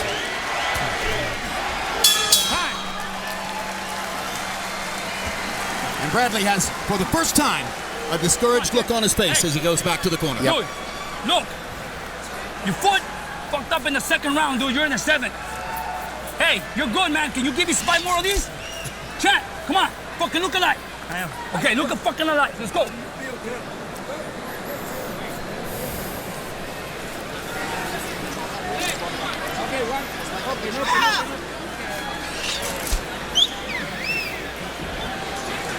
All right, man. Let's walk him down. Head the ring off, okay? That's nothing. Relax.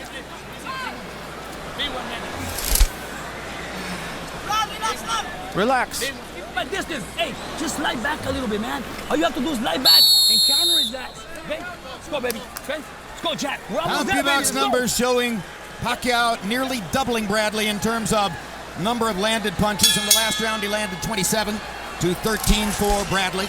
Now here comes round 8. Maybe one of the judges could have found a round here or there to give to Bradley, but so far it's been pretty close to a shutout for Manny Pacquiao, or so it appears to us.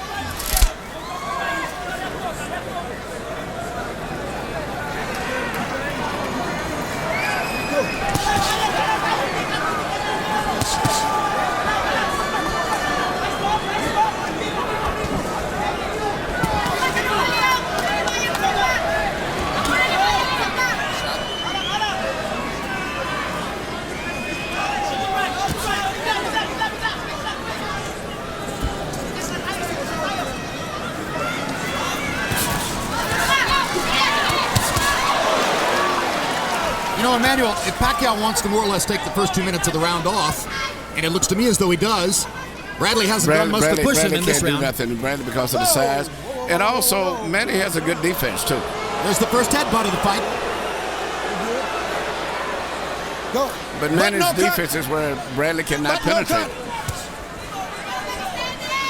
It's just the talent disparity is such that Manny can take the first half of the round off with the first 2 minutes, not sustain too much damage, and then just take over and fight for a minute at the end. Pacquiao got him a solid right hook, and now there's the straight left again. Bradley landed a right hand. He thinks for the moment he might have bothered Pacquiao. Pacquiao has a smile on his face. Perhaps indeed Bradley hurt him. But now Pacquiao drives him back again with a straight left hand.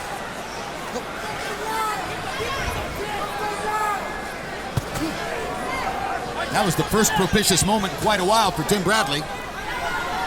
That and one right hand that he landed at the end of a round a few rounds ago. Pacquiao is breathing through his mouth now, and we are about to enter the last third of the fight. And we're entering the last third of the round, where Pacquiao has done most of his damage in the 7 rounds up to now. Punch it out, punch it out. Let's go.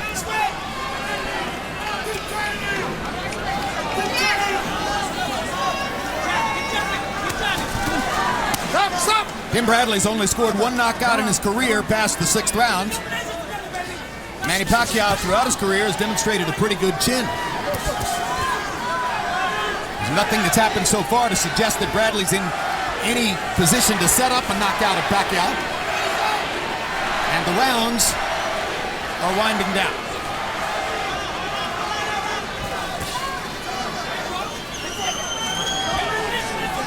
This was Pacquiao's least energetic round in a while, but Bradley did almost nothing to take advantage of it.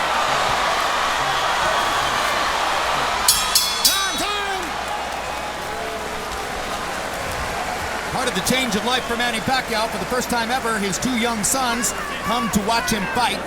Manny Jr. and Michael flanking mom, Chinky Pacquiao.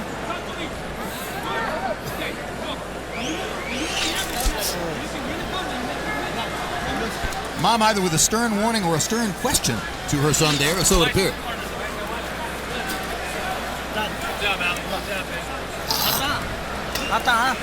Pull him, pull him. Hook straight, oh. Hook straight bang. Hatawan mo, pag hook mo, mababa siya. Uppercut, hook straight. When he comes down, go for the uppercut. Huwag masyadong mahaba. Take it easy. Not too far. Don't extend too much. Hata. Hook, flip on, hata. And feign, he'll jab. Okay, let's go. We've brought back our longtime Tagalog interpreter, Ernie Kalua, tonight because we noticed last fall that Buboy Fernandez is talking almost as much or more in the corner to Manny Pacquiao than Freddie Roach does. There's Harold Letterman's card, which is now 80-72. As even while seeming to take the last round off, Pacquiao landed 15 punches to only 9 for Bradley. And by the way, I should say Tagalog. That is the language that Ernie interprets for us. There you go. That's the fight right there. Manny Pacquiao launching and landing a straight left hand.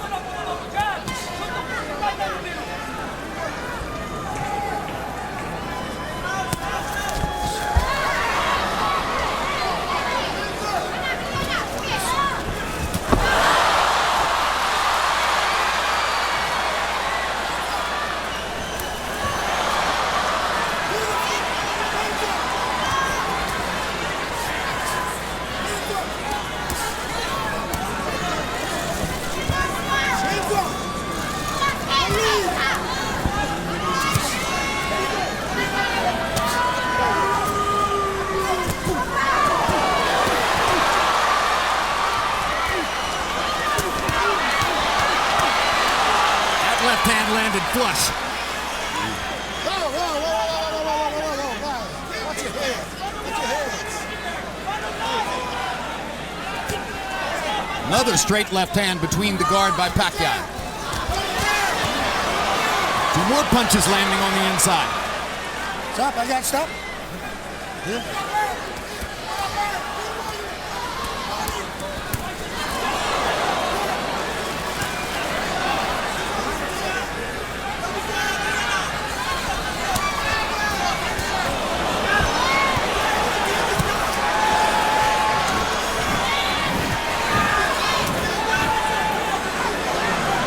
Stop, guys, stop.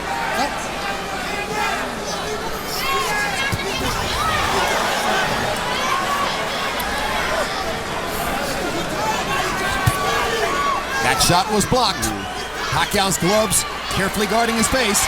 Both guys are right catching down the middle a lot through the of guard. punches. What? Both guys are blocking very well, except when they're in those wild exchanges. Yep. But other than that, both guys are doing very good on defense. Yep.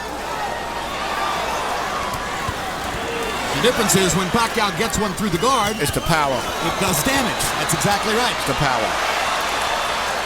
Pacquiao slings the left hand over the top. What must it be like for a champion of the world like Tim Bradley, undefeated in its prime? Catch a guy just at the right time, fight as hard as he can, and it's just not good enough. And lose every round, which by my eyes is the case so far. 9 rounds in the books. In my view, 9 Pacquiao rounds. I think in the view of most watching. Hard rounds, but he's won them. That was Freddie Roach's prediction. Well, so far, I'll give Manny You can do one of the baby. rounds at this If stage. you want to put pressure, I know what's wrong with your fucking foot. But you gotta move So your far, it's a shoulders good prediction. a little faster. Hey, you got bowing and waving faster. Okay? And don't fucking drop your hands when you come up. Please. Okay? Tim, he getting tired. He's trying to get you racing up. He's getting tired. You can't let him off the hook. You can't let him off the hook, Tim. Hey, we talked about it. Counters after counters, baby. Thank you. Keep your head up. Keep your head up. Keep your head up. You're good, baby. Hey, almost, baby. 3 fucking more rounds. 3 more rounds, baby. You're there. He's tired. He's tired. He's fucking tired. He's tired too. Mark Wahlberg, big fight fan, and of course, we saw him as the fighter. Has trained considerable time in the wild card gym with Freddie Roach. Power shots in 9. Pacquiao landed 22. Bradley had his best statistical round, 21 out of 52. Bradley 25-78. Pacquiao threw 94 punches in that round. Harold, how do you have it through 9? Okay, Chip. I've got it 9-0, 90-81. Manny Pacquiao. He still does too much damage in each and every round with that straight left hand. I mean, the guy, he just can't seem to miss Timothy Bradley's jaw. He comes across with that straight left hand. And, Timothy Bradley, you got to give him credit. He takes a heck of a punch. But even still, Manny Pacquiao nailing him with too many left hands. 9-0, Manny Pacquiao. Tell you something else. Yes, Pacquiao's winning competitive rounds, and Bradley's very tough. But I get the feeling that if Bradley had a little more, Pacquiao would ratchet it up and also win competitive rounds. I don't get the feeling that Bradley's really coming close to winning these rounds. That Pacquiao is... He's making them exciting rounds. He's not making it tougher on himself than he has to. Now you've heard Joel Diaz in the corner talking to Bradley about his foot and saying ignore it, etc. He has told others at ringside that Bradley has a damaged right foot, and he heard it somehow in the second round. They're using the term, it's broken. I'm not sure how somebody with a broken foot would be moving the way Bradley is, but the bottom line supposedly is he's compromised by his right foot.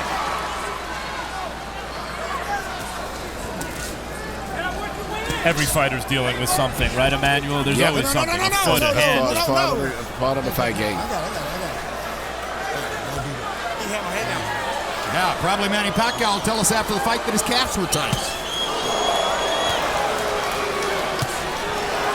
And that Bradley was a very determined contender.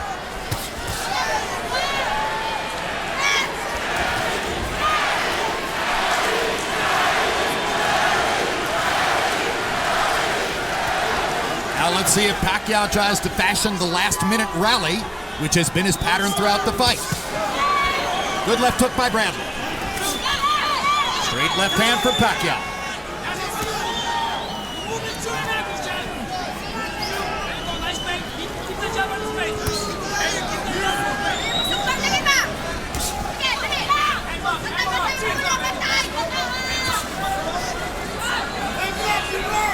Well, this is a round in which Pacquiao hasn't done much with 30 seconds to go, and Bradley landed a couple of good shots. So far, Bradley's won this round, but he hasn't been able to do any damage. He did enough to win the round, probably, but not really hurt Manny. And interestingly, it's Bradley implementing the strategy we thought he'd implement from the beginning, which is trying to counter Pacquiao. This would clearly appear to be Bradley's best round. Pacquiao's trying to come on now at the end, land one more big shot. Maybe clean it, but the bell sounds.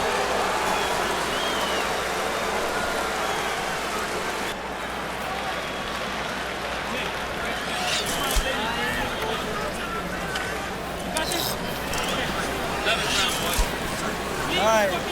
We let that round go. We need our punches, okay? Let's do more punches, there's combination. You got 6 minutes to go, son.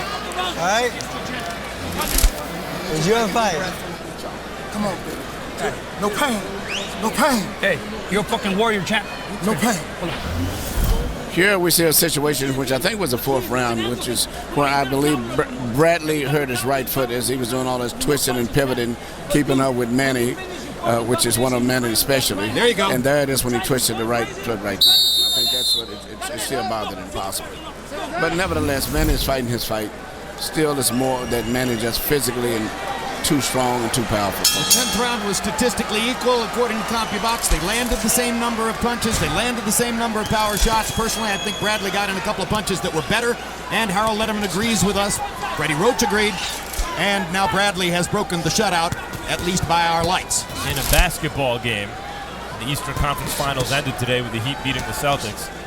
In a basketball game, a guy rolls his ankle like that, he comes out of the game, at least for a little while. But in the fight game, there's nowhere to hide. You gotta just fight with it. There's no substitute to bring in.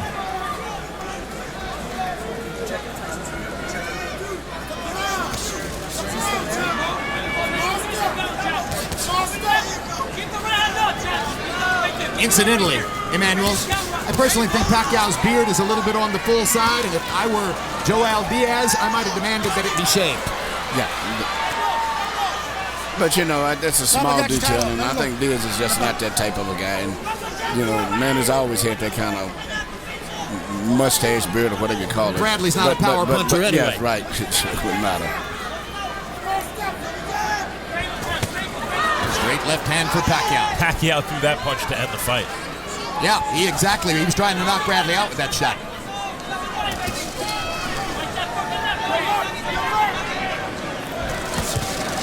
Bradley's proven he's got a pretty decent chin. Makes Kendall Holt look good for having knocked him down in the first round. Good chin. And as he's turned the fight into this little kind of minor skirmishes and ambushes, he's done better over the last couple rounds.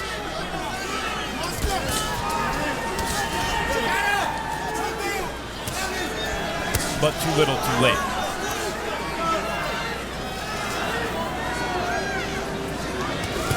Yeah, Pacquiao came out in the early rounds and answered any questions about whether his new change of life would make him more docile as a prize fighter. He took command of the fight. He landed power shots. He won the rounds. Right hook by Pacquiao. Left hand by Pacquiao. 47 seconds to go in the round. He seems to be looking for a KO here in the 11th. Both guys has great coordination and footwork. And that's why it's hard for anyone to land two solid punches in a row. Unbelievable balance on both of the guys. Manny Pacquiao's footwork is unbelievable. Yes, it is. He gets to places no other fighter can get to. And he's getting close with those home run left hands. Yes, he is. Bradley, at the moment, decides his best defense is a good offense. Lands a right hand. Pacquiao keeps coming. That was a strafing shot from Bradley. And a good right hand to the body.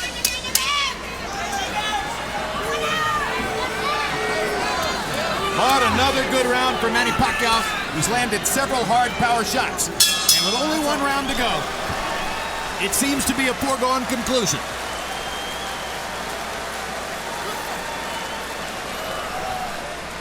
Got one more round, baby. One more round, you're gonna make history, baby, okay? Just relax. Take a fucking deep breath. Here's a mouthpiece, coach. Here's a mouthpiece. Hey, be smart. You got one round. You don't want to make mistakes in this fucking round. This is the most critical round of the fucking fight, the last one. Okay?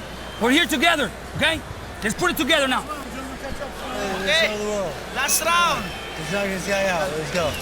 Last round. Alright. Kunin natin to. Last round, gentlemen, touch-up. It's the last round. Let's get this fight. Just keep getting in.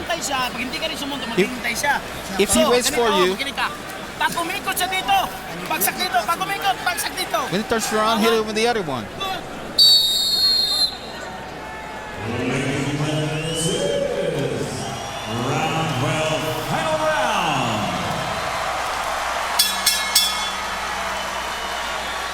Touch him up. Touch up. All right, let's go.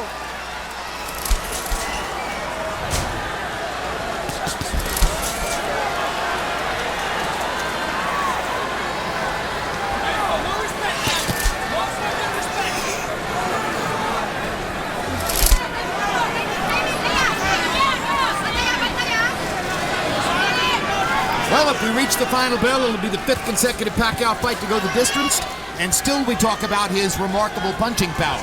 Bottom line is good fighters like Tim Bradley, if they want not to get knocked out, can do a pretty good job of avoiding it. But I still think he punches good. I think Manny's still one of the best punchers in the game. He punches through his targets. Bradley's a tough guy, and after that, maybe a third or fourth round, he hasn't been able to land solid on Bradley with 2 or 3 punches. Bradley's dipping, twisting, turning, moving, ducking, turning around, not getting hit solid with 2 punches. I'll tell you something else. See that? Not only is Pacquiao moving Bradley more with his shots than Bradley moving Pacquiao, but this is the hardest I've ever seen Bradley throw punches. This is Bradley primed for the moment, throwing the hardest shots he can and not hurting Pacquiao with them. Exactly. But you can't grow power overnight. You have it or you don't. And to some degree, it's a mystery why some fighters have power and others who appear as though they should don't. Emanuel, to a certain degree, you just can't figure it out, can you? No, you can improve punching power a lot, but some guys are just born that way. I call it heavy-handed. Just how about heavy calves? Look at those calves on Pacquiao. The biggest I've ever saw in proportion to his body. It's unbelievable. Well, there's no question that's where the power comes from. The driving legs, his ability to commit, his willingness to risk to throw those shots, all of it conspires to make him a great prize fighter. One of the greatest who ever lived.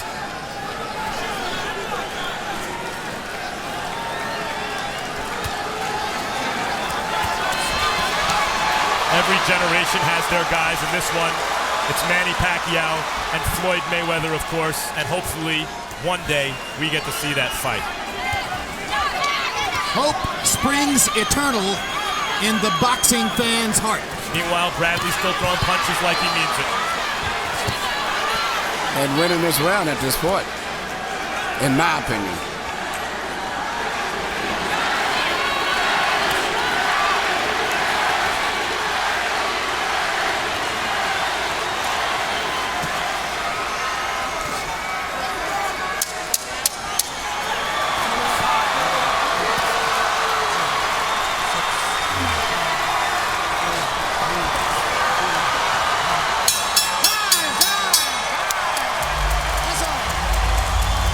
Just a tremendous performance against the game in his prime. Young champion, determined to win, never stopped trying, but outclassed. Well, I guess Bradley's cornermen feel as though they might not be at this level again, so they want to pick their fighter up and carry him around.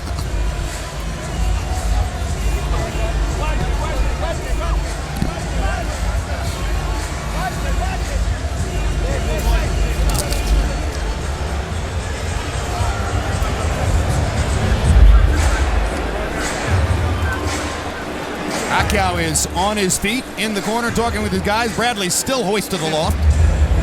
And let's take a look at the story of the fight in highlight form. And the caption here is Manny Pacquiao's straight left hand.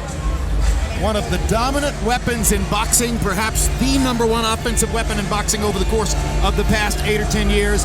Manny Pacquiao's straight left hand, Emanuel Steward, dominated this fight. But after the first few rounds, he never could land it consistently. You know, he could land it every once in a while, but usually, most of the time, Bradley was moving away from the punches. And he never could land it after these first two right here. The rest of the punches, he couldn't land just the way he wanted to. But he still did enough to win the fight and overpower Bradley. Harold, how did your scorecard wind up? Okay, Jim, I got a 119, 109, 11 rounds to 1, Manny Pacquiao. I agree with the graphic, with the clip that shows that straight left hand landing over and over and over again. That was the determining factor in each and every round. He would hurt Bradley with that straight, vicious left hand. Bradley couldn't knock enough power shots to hurt Pacquiao more. 11-1, Manny Pacquiao.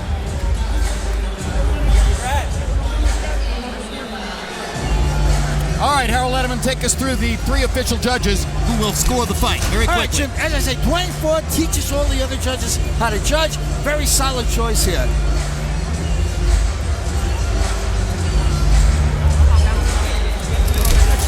CJ Ross, she's been judging for a while, there's no doubt about it.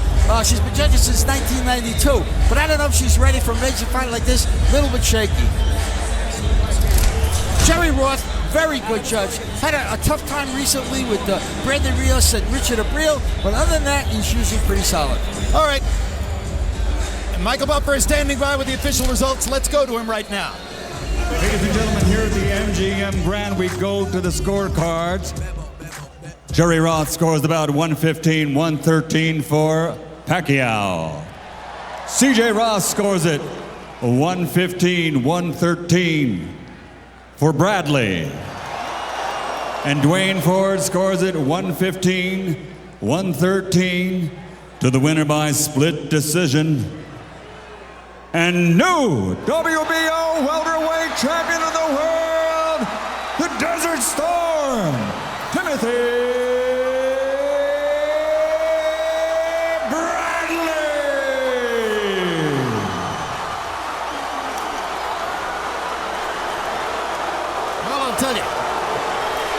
I don't think we're blind.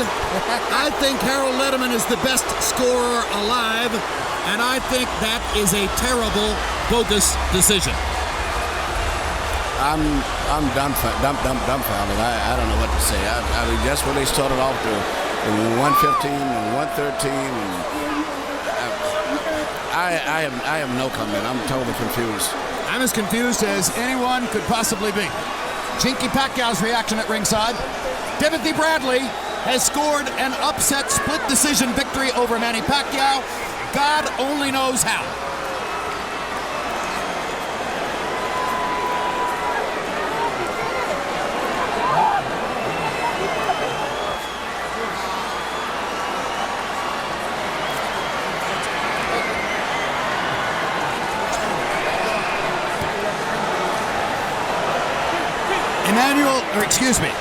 Harold Letterman, Jim, you covered Dwayne Ford with glory. You talked about how he teaches the others how to score. He scored the fight for Timothy Bradley. Incredible. Absolutely incredible. Manny Pacquiao was the aggressor all night. He walked him down, he set him up, and then he belted him with the left hand. I mean, you couldn't miss it. Timothy Bradley covering up, backing up, never really landed a solid shot that stopped Pacquiao in his tracks. Never hurt him once. I mean, that decision was a crime. without question, Manny Pacquiao won the fight. What is happening to scoring in Las Vegas, Nevada? This is the second decision here this year that those of us who follow the sport have to look at and think of as absurd. Bob Arum smiling as he hugged Timothy Bradley. Yeah, both under contract. You know, after being here for the second Hearns-Leonard fight, and in doing that decision, nothing really surprises me in decisions. Well, there's Manny Pacquiao waving to the crowd and smiling. If that was a test of his new commitment and religious faith, he passes the test because he's able to treat this equanimously, at least so far. Total punches landed. Pacquiao lands 94 more by CompuBox count, and lands at nearly twice the connect percentage rate, landing 34% of his punches to 19% for Bradley. Power punches, 190 for Pacquiao, 108 for Bradley, 28% to 39%. And frankly, I didn't see Bradley land that many really solid connect shots in the fight. No, when they had those little flash exchanges, he landed punches a lot of time. He would get out of the way of many shots and land a lot of flashy tail-end punches, but I didn't think he did enough to beat him and to win the decision. What about all the banging to the body and clinches? Could that have been the difference? It's just amazing to me. I have no way to understand this. Let's take a look at Monica Bradley during the moment of the decision. And that's Cameron Duncan, who is Bradley's manager. And their level of ecstasy is almost beyond description. And this is Jinky Pacquiao, who heard the third score and looks up in extreme disbelief. She's been to a few fights in her lifetime. She has a lot of company. The two boys came to their prize fight for the first time, and here's Bradley hearing the decision.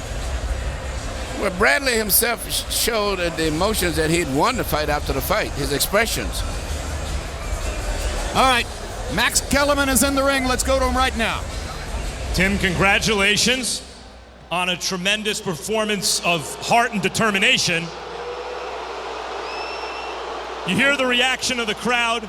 Ringside, we had Pacquiao up by a considerable margin. It seemed to us that you guys thought you'd lost the fight at the end of the fight. Tell me about it. No, you know what?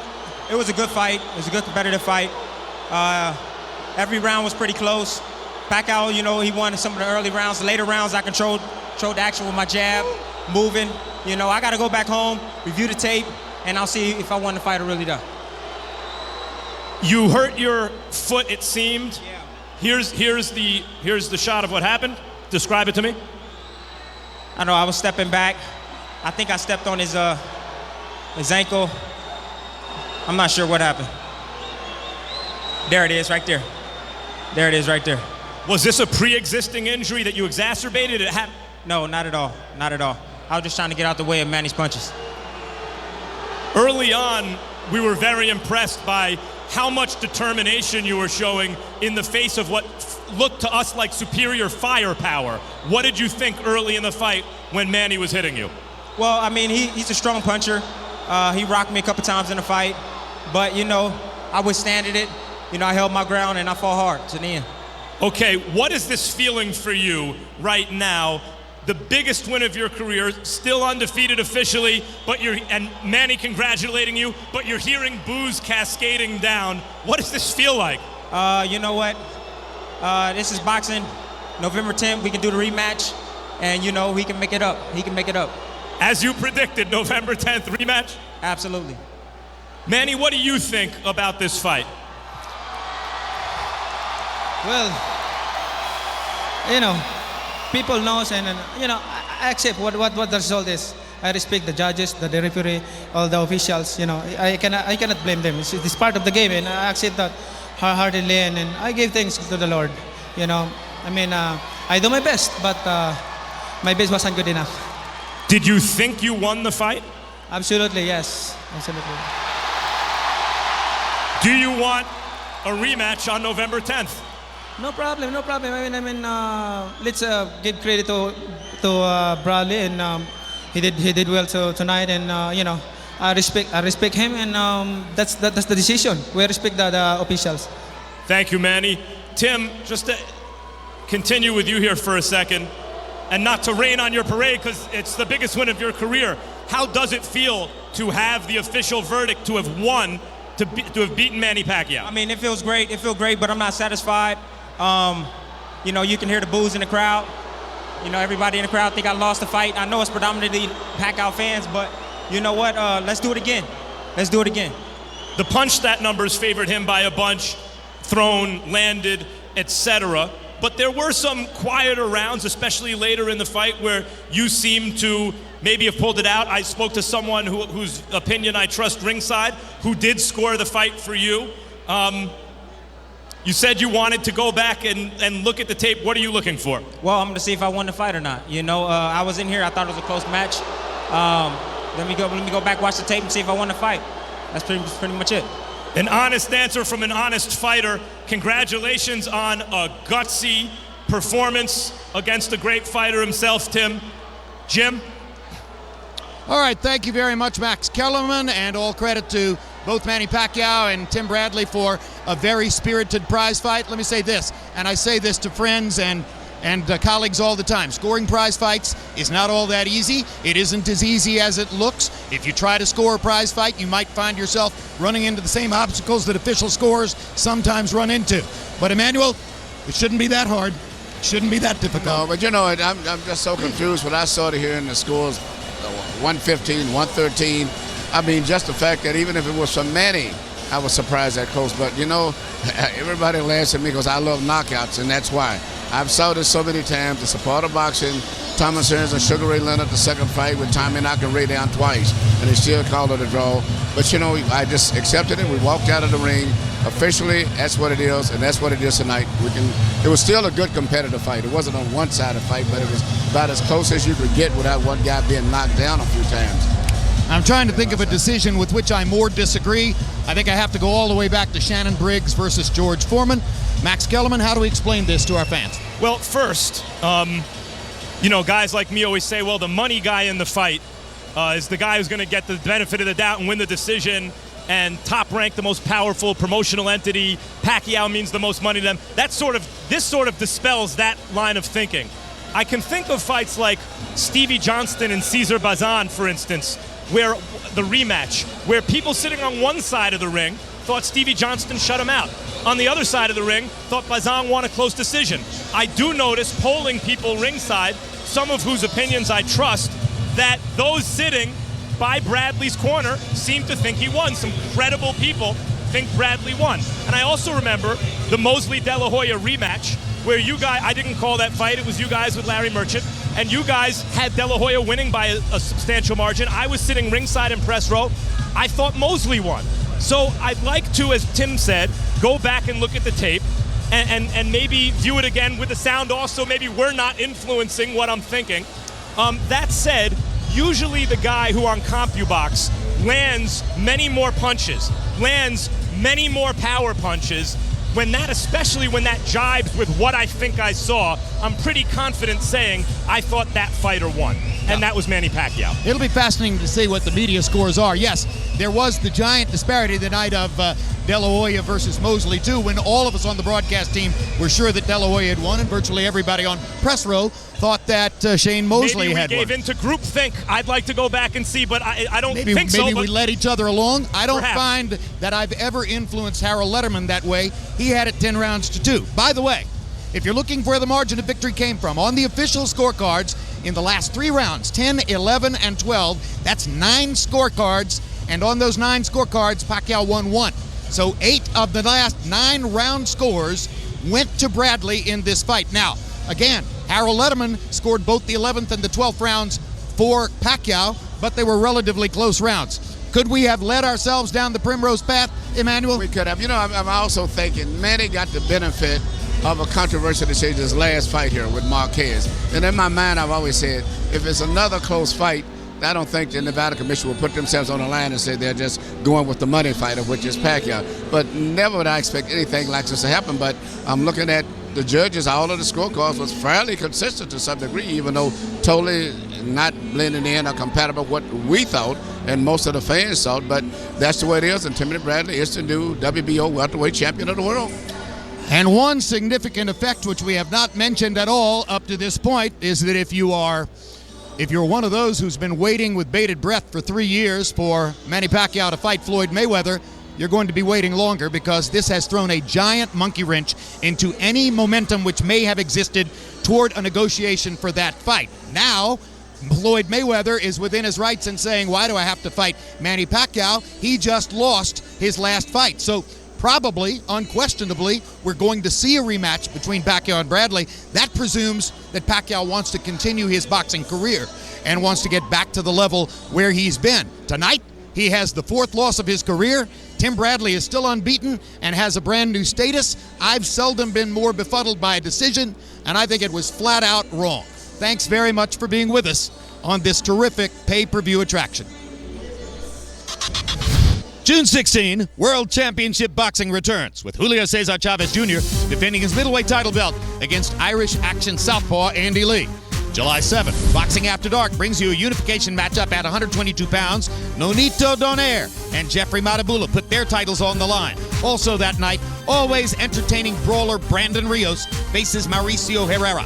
Pacquiao versus Bradley has been brought to you by Cerveza Tecate, Con Carácter, AT&T, the nation's largest 4G network. AT&T, rethink possible. MGM Grand, the city of entertainment in Las Vegas. And by HBO Pay-Per-View, the best in pay-per-view entertainment, brought to you by HBO. You can get exclusive updates from HBO Boxing's Facebook page and Twitter feed. And as always, at HBO.com, the home of HBO Boxing Online. And now for our entire crew, this is Jim Lampley with a special shout out to our missing audio specialist, Paul Hogat. Paul, we're all thinking of you. Saying so long from Las Vegas, Nevada.